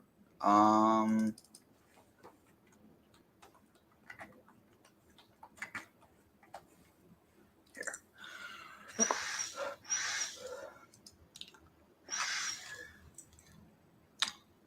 Videos.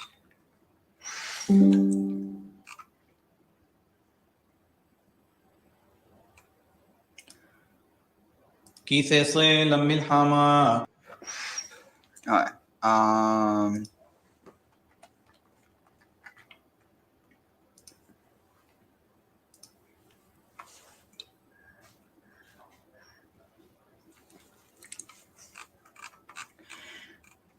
ברכו את אדוני המבורך, ברוך אדוני המבורך לעולם ועד.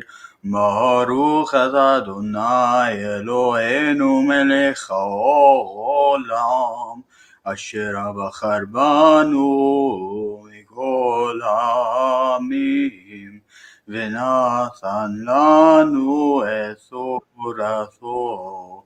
ברוך אתה אדוני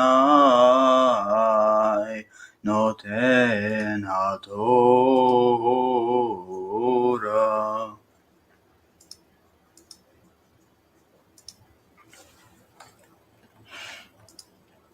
כי תצא למלחמה לאויביך ונתננו אדוני אלוהיך בידך, ושבית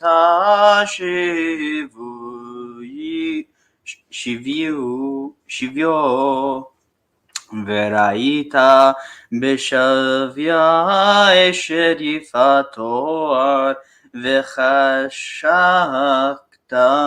בה ולקחת לך לאישה, והבא אותה אל תוך ביתך, וגילך את ראשה, ועשתה את פניה, והסירה את שמלת שבייה מעליה, וישבה בביתך, ובכתה את אביה ואת אמה. יארך ימים, ואחר כן תבוא אליה ובעלתה, והייתה לך לאישה, והיה אם לא חפצת בה ושילחתה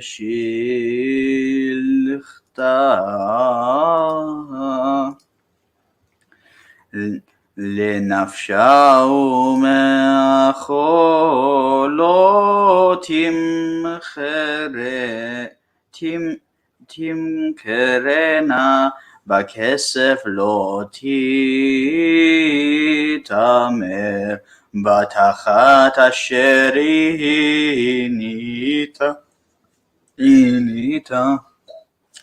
כי תהיין לה שתי נשים, אחת אהובה ואחת שנואה, וילדו לו בנים, האהובה והשנואה, והיה בן הבכור השנייה, והיה ביום הנחילו את בניו את אשריו, לא יוכל לבקר את בן האהובה על פני בן השנואה הבכור, כי את הבכור בן השנואה יקיר לתת. One second.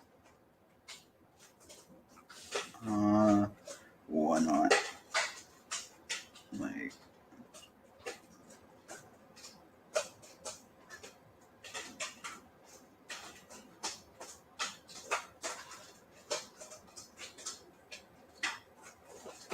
Let's see. אשר ימצא לו כי הוא ראשית ענו לו משפט הבכורה, כי יהיה לאיש בן סורר, ומורה איננו שומע בקול אביו ובקול אמו. One moment.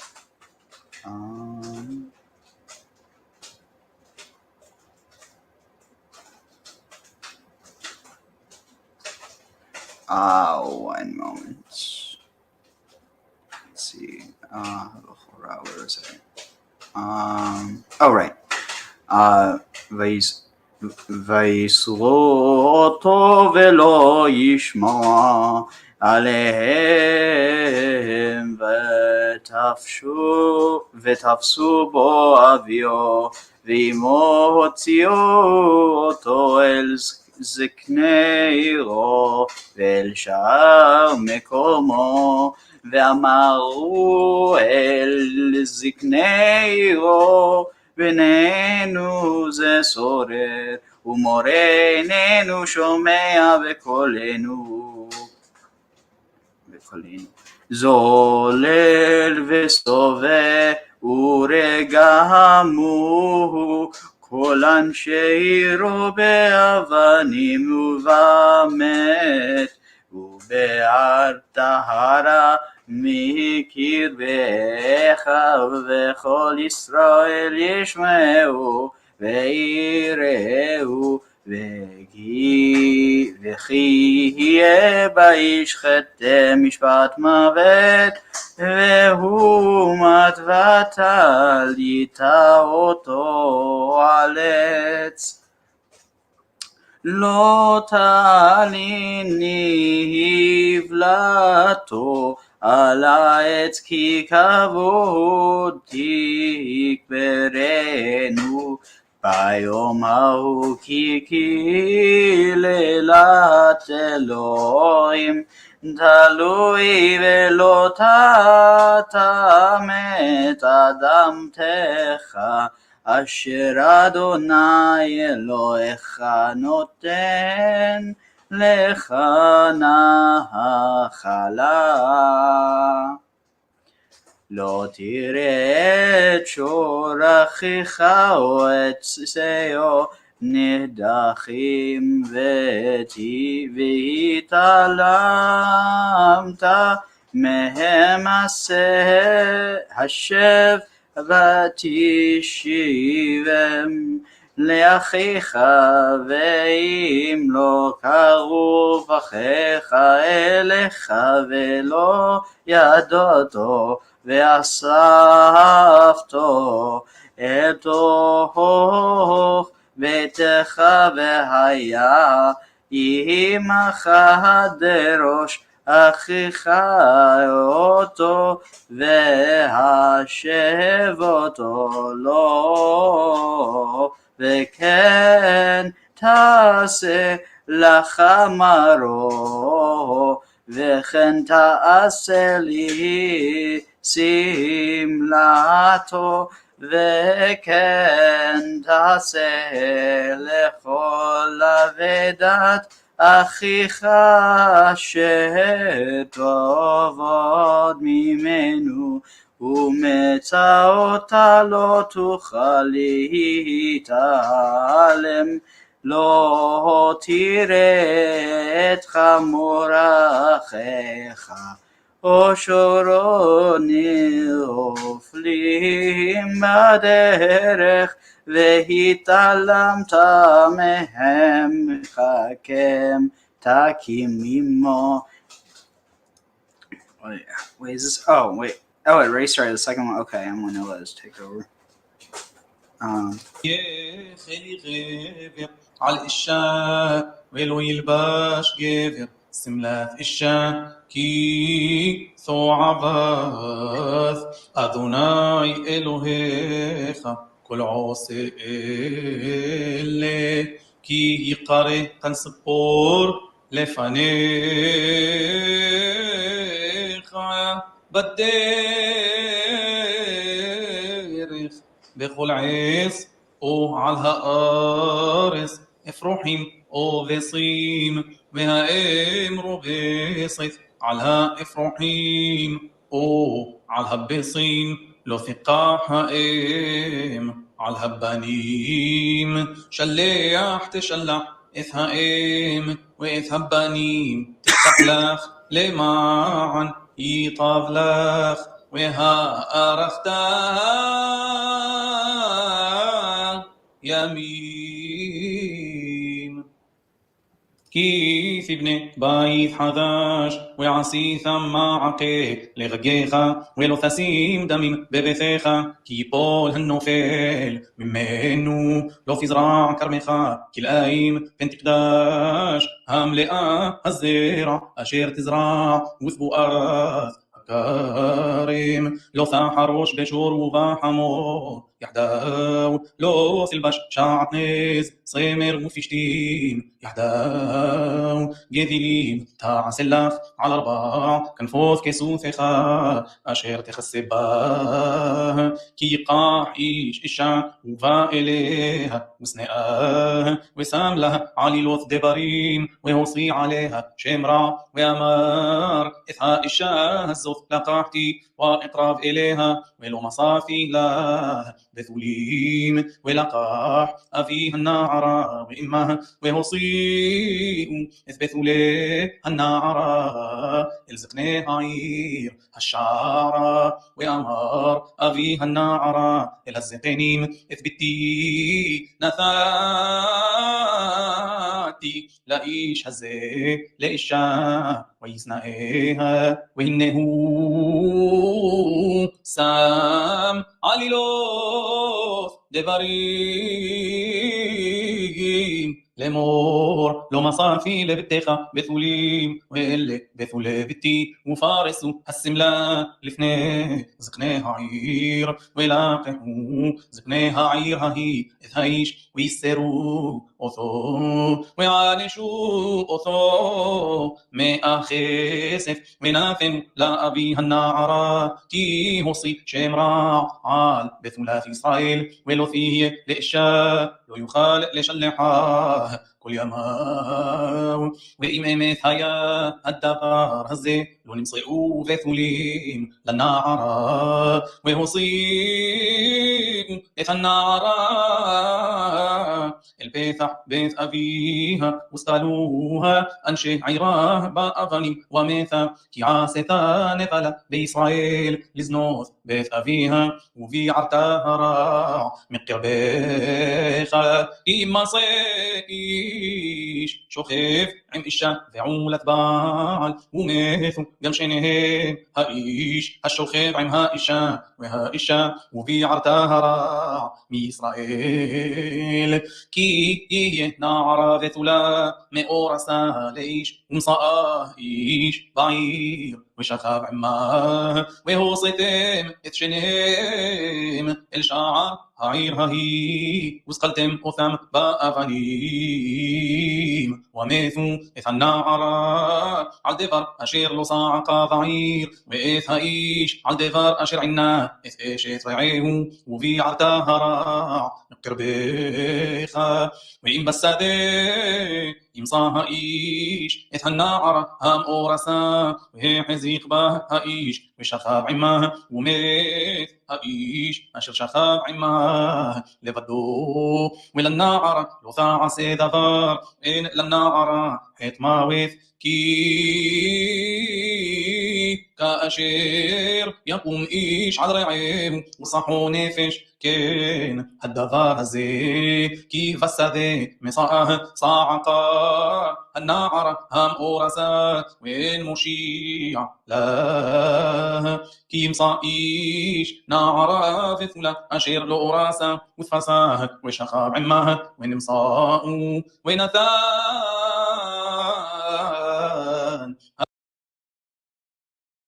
So this is interesting. This word, look at this, where is it? I just saw it. Arasa. Orasa, betrothed. If you rearrange the letters, you get Ashara. Or rather, it would be Oshara or Ashara. Interesting. Yeah. And on top of that, wait, is that? No. So that's Arasa. So on top of that, Aras. It's a similar sound to, or similar like root pattern to eros, which means to love, or, you know, like erotic love.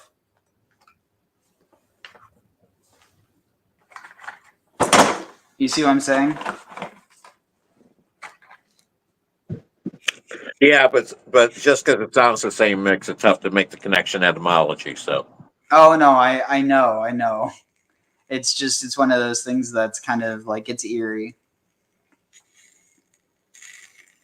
האיש השוכב עמה, לאבי הנערה, 50 כסף, ולא תהיה לאישה, תחת אשר עינה, לא יוכל שלחה, כל ימיו, לא ייקח איש את אשת אביו, ולא יגלה כנף אביו, לא יבוא פסוע דקה, וכרוב שופחה, בקהל אדוני, לא יבוא ממזר, בקהל אדוני, גם דור עשירי, לא יבוא לו בקהל אדוני, לא יבוא עמוני ומואבי בקהל אדוני, גם דור עשירי לא יבוא להם בקהל אדוני עד עולם, על דבר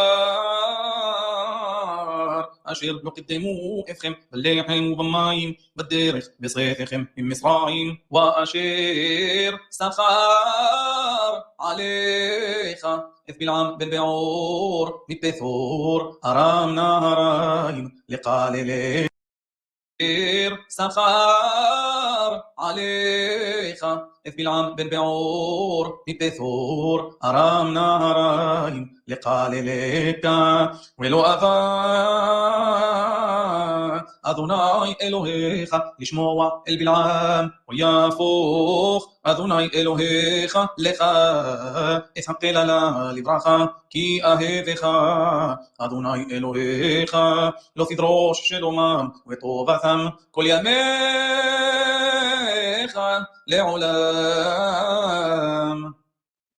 לא תתעב אדומי כי אחיך הוא, לא תתעב מצרי כי גר היית וארסו בנים אשר יוולדו להם דור שלישי יבוא להם בקהל אדוני כי תצא מחנה על אויביך בקהל אדוני כי תצא מחנה על אויביך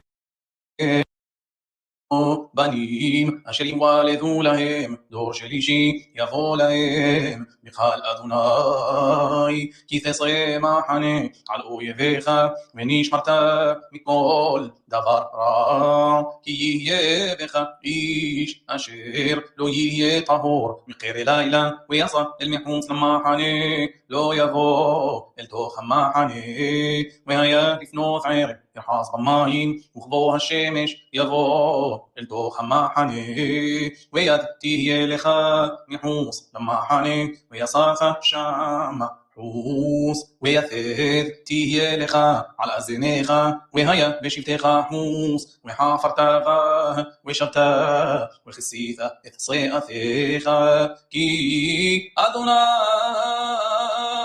אלוהיך מתהלך בקרב מחניך להצילך ולתת אויביך לפניך והיה מחניך קדוש ולא יראה בך ערוות דבר ושב מאחריך לא תסגיר עבד אל אדוני אשר ינצל אליך מאיים אדוני עמך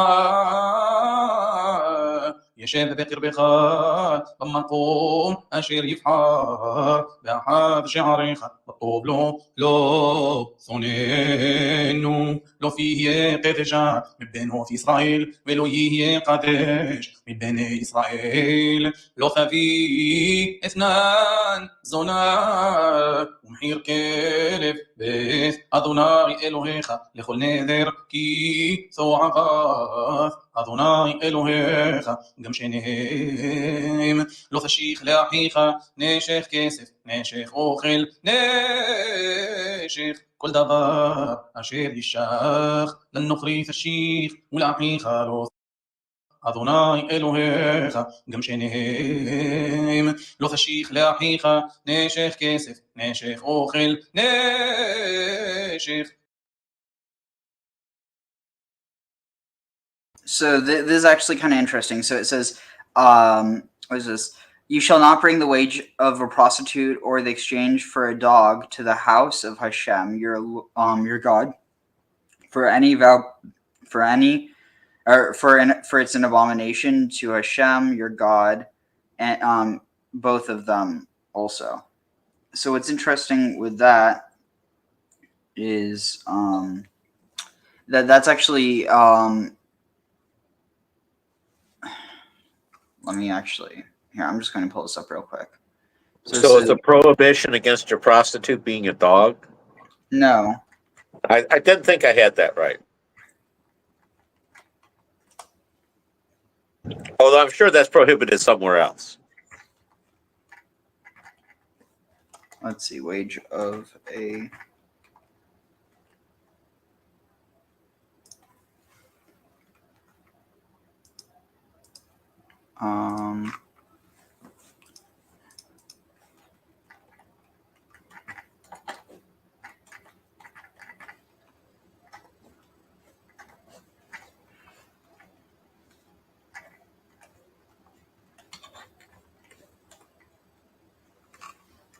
let's see.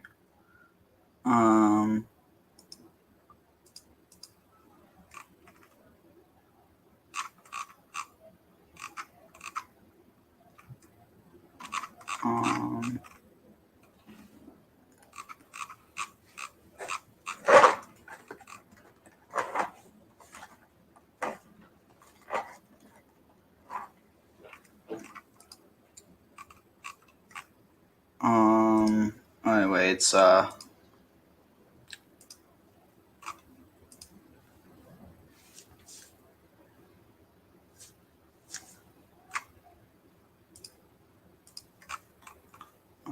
let's see, we're in Ki-Teitzei.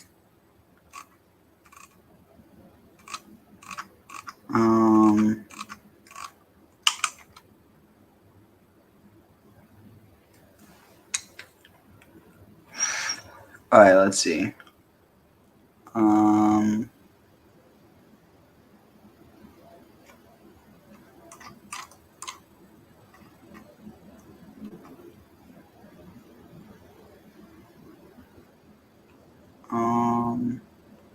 right, here, I found it.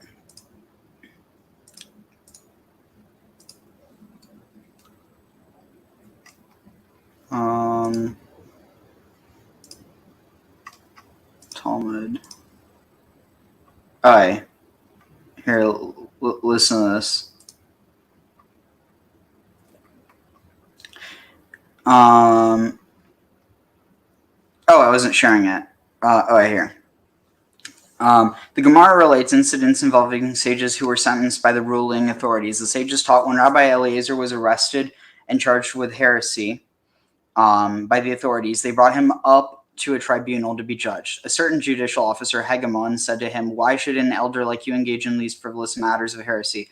Rabbi Eliezer said to him, "The judge is trusted by me to rule correctly." That officer thought that Rabbi Eliezer was speaking about him, but in fact he said this only in reference to his Father in heaven. Rabbi Eliezer meant that he accepted God's judgment, i.e., if he was charged, he must have sinned to God in some manner. The officer said to him, "Since you put your trust in me, you are acquitted. Demos, you are exempt."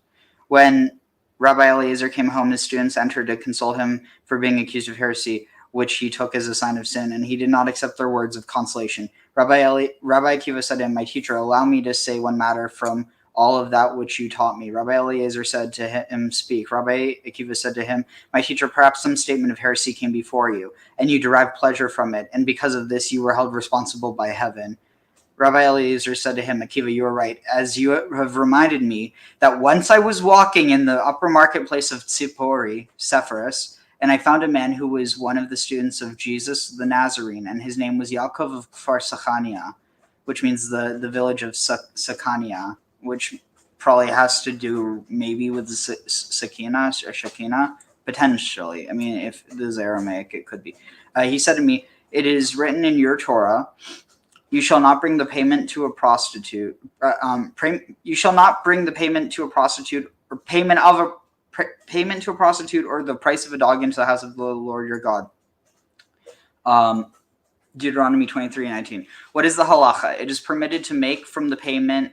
What is the halacha? It is permitted to make from the payment to a prostitute for services rendered a bathroom for a high priest in the temple, And I said nothing to him in response. He said to me, Jesus the Nazarene taught me the following. It is permitted, as derived from the verse, for of the payment to a prostitute she has gathered them, and to the payment to a prostitute they shall return. Micah 1:7. Since the coins came from a place of filth, let them go to a place of filth and be used to build a bathroom. And I derived pleasure from the statement, and due to this I was arrested for heresy by the authorities, because I transgressed that which is written in the Torah. Remove your way far from her, and do not come near the entrance of her house. Proverbs 5:8. Remove your way far from her. This is a reference to heresy. And do not come near the entrance of her house. This is a reference to the ruling authority. The Gemara notes, and there are those who say a different interpretation. Remove your way far from her. This is a reference to heresy and the ruling authority. And do not come near the entrance of her house. This is a reference to a prostitute and how much distance one must remain from a prostitute. Rav Chisda said 4 cubits. With regards to the derivation of this verse by Jesus the Nazarene, the Gemara asks, and what do the sages derive from this phrase, payment to a prostitute? The Gemara answers, they explain it in accordance with the opinion of Rav Chisda. As Rav Chisda said, any prostitute who hires herself out to others for money will become so attached to this practice that ultimately, when others no longer wish to hire her, she will hire others to engage in intercourse with her, as it is stated, and in that you gave payment, and no payment is given to you, therefore you are contrary. Oh, wow. Let's see.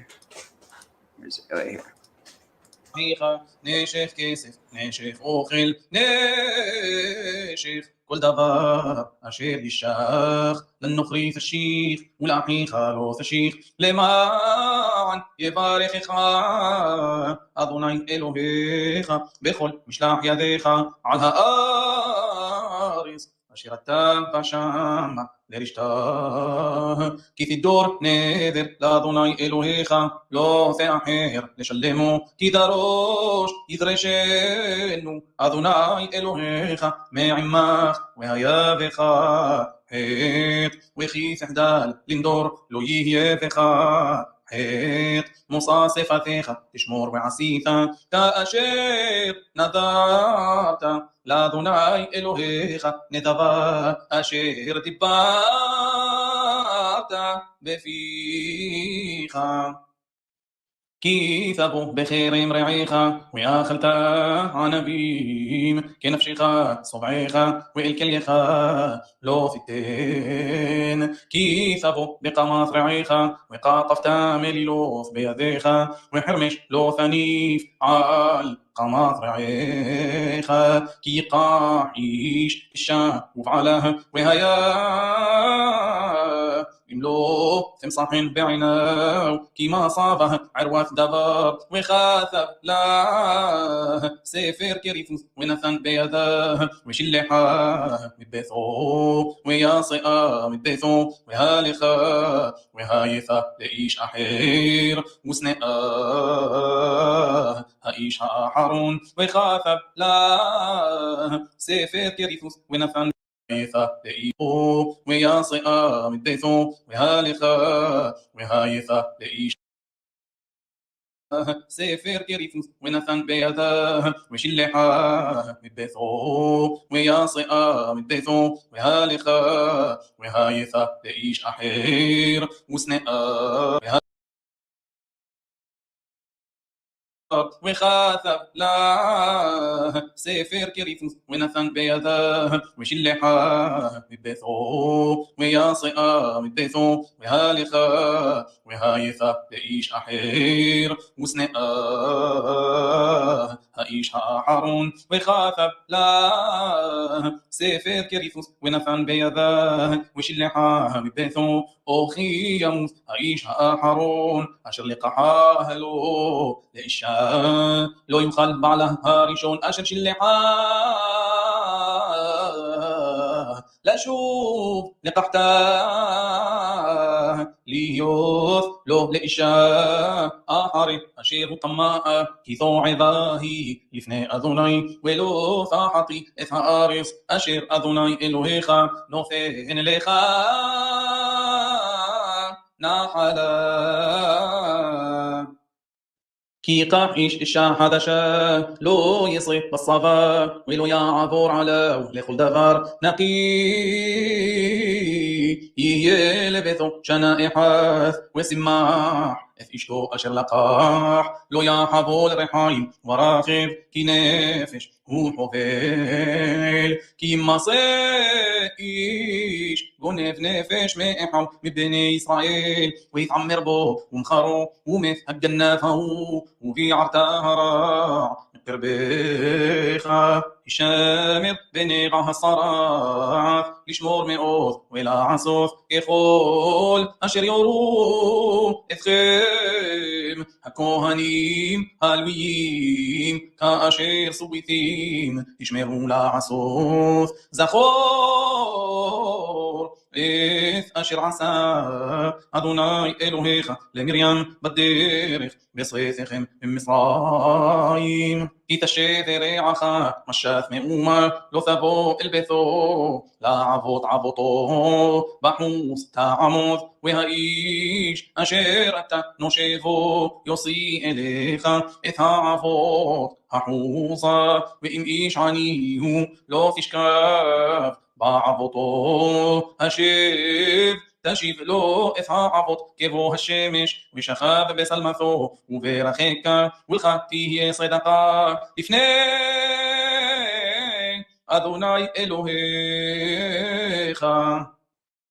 לא תעשוק שכיר עני ואביון מאחיך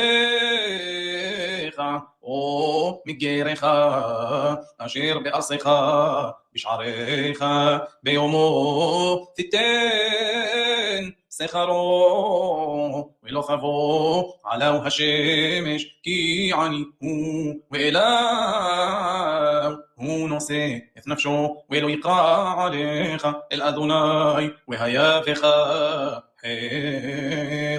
לא יומתו אבות על בנים, ובנים לא יומתו על אבות, איש בחטאו יומתו. לא תטה משפט גר יתום, ולא תחבול ברד אלמנה. וזכרת כי עבד היית במצרים, ויפדך אדוני אלוהיך משם. על כן אנוכי מסורך לעשות את הדבר הזה, כי תקצור אסירך ושדך, ושכחת עומר בשדה. לא תשוב לקחתו לגר, ליתום ולאלמנה יהיה, למען יברכך אדוני אלוהיך בכל מעשה ידיך. כי תחבוט זיתך, לא תפאר אחריך לגר, ליתום ולאלמנה יהיה. כי תבשור כרמך, לא תעולל אחריך לגר, ליתום ולאלמנה יהיה. וזכרת כי עבד היית בארץ מצרים, על כן אנוכי מסורך לעשות את הדבר הזה. כי יהיה ריב בין אנשים, וניגשו אל המשפט ושפטו, והסדיqו את הצדיק, והרשיעו את הרשע. והיה אם בין הכוס הרשע, והפילו השופט, והיכהו לפניו כדי רשעתו. במספר 40 יכנו לא יוסיף, פן יוסיף להכותו על אלה מכה רבה. ונקלע אחיך לעיניך, לא תחסום שור בדישו. כי ישבו אחים יחדיו, ומת אחד מהם, ובן אין לו, לא תהיה אשת המת החומסה לאיש זר. יבמה יבוא עליה, ולקחה לו לאישה, ויבמה. והיה הבכור אשר תלד יקום על שם אחיו המת, ולא ימחה שמו בישראל. ואם לא יחפוש האיש לקחת את יבימתו, ועלתה יבימתו השער אל הזקנים, ואמרה מן יבמי להקים לאחיו שם בישראל לא אבה יבמי וקראו לו זקני עירו ודיברו אליו ועמד ואמר לא חפשתי לקחתה וניגשה יבימתו אליו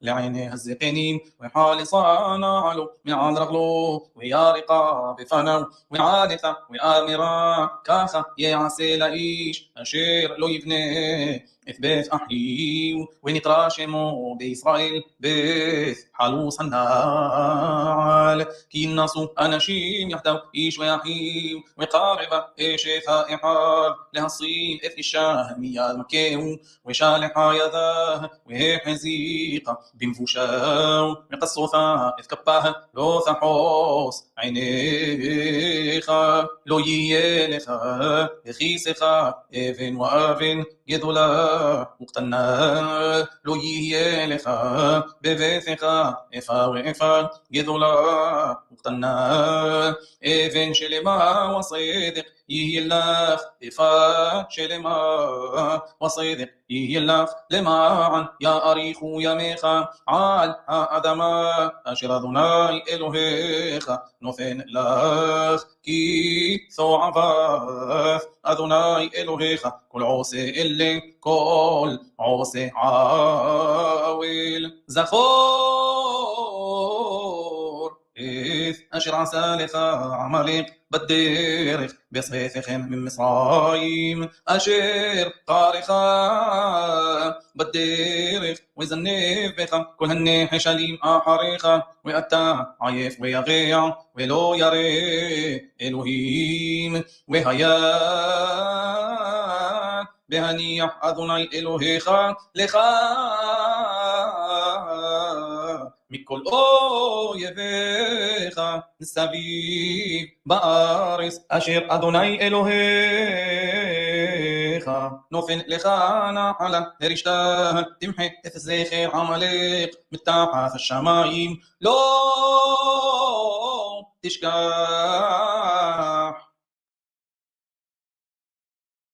Interesting. So, any last thoughts? Oh, actually, wait, before I forget. Baruch atah Adonai Eloheinu melech haolam asher natan לנו תורת אמת וחיי עולם נטע בתוכנו Baruch atah Adonai נותן התורה. Anyway, yeah. Any last thoughts? No, I was going to sit there and say these are some of the more interesting sorts of laws in the Bible. That's all. Yeah, certainly. I mean, it's something that I honestly struggle with, but like, I also know there's a historical context for that, and in that historical context, this is relatively better. So like, this is actually pretty progressive for its time. Again, that doesn't mean that, you know, it's okay and that we should be replicating this, but. So you're saying we shouldn't keep up the old traditions? I think there's a difference between keeping up old traditions and keeping up old laws. Or bringing back old practices. Yeah. Anyway, unless there's any other thoughts. Fun as always. That's it. Yep. I'll probably be doing this again tomorrow because I need to get back on schedule. And I have quite a few that I need to catch up on. I think 5 more potentially. So luckily I have more than 5 days to do that, but it's going to be a pinch. But on that note. Want to tell the Rebbe the words of the new song that we're singing with Mashiach, right? So I'm just going to read him. Am Yisrael, have no fear. Mashiach will be here this year. We want Mashiach now. We don't want to wait. Okay?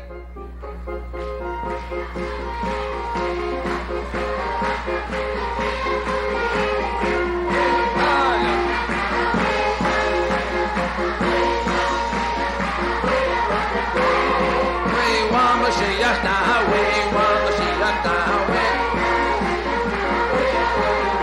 Oh yeah, Am Yisrael, have no fear, Mashiach will be this year. Am Yisrael, have no fear, Mashiach will be here this year.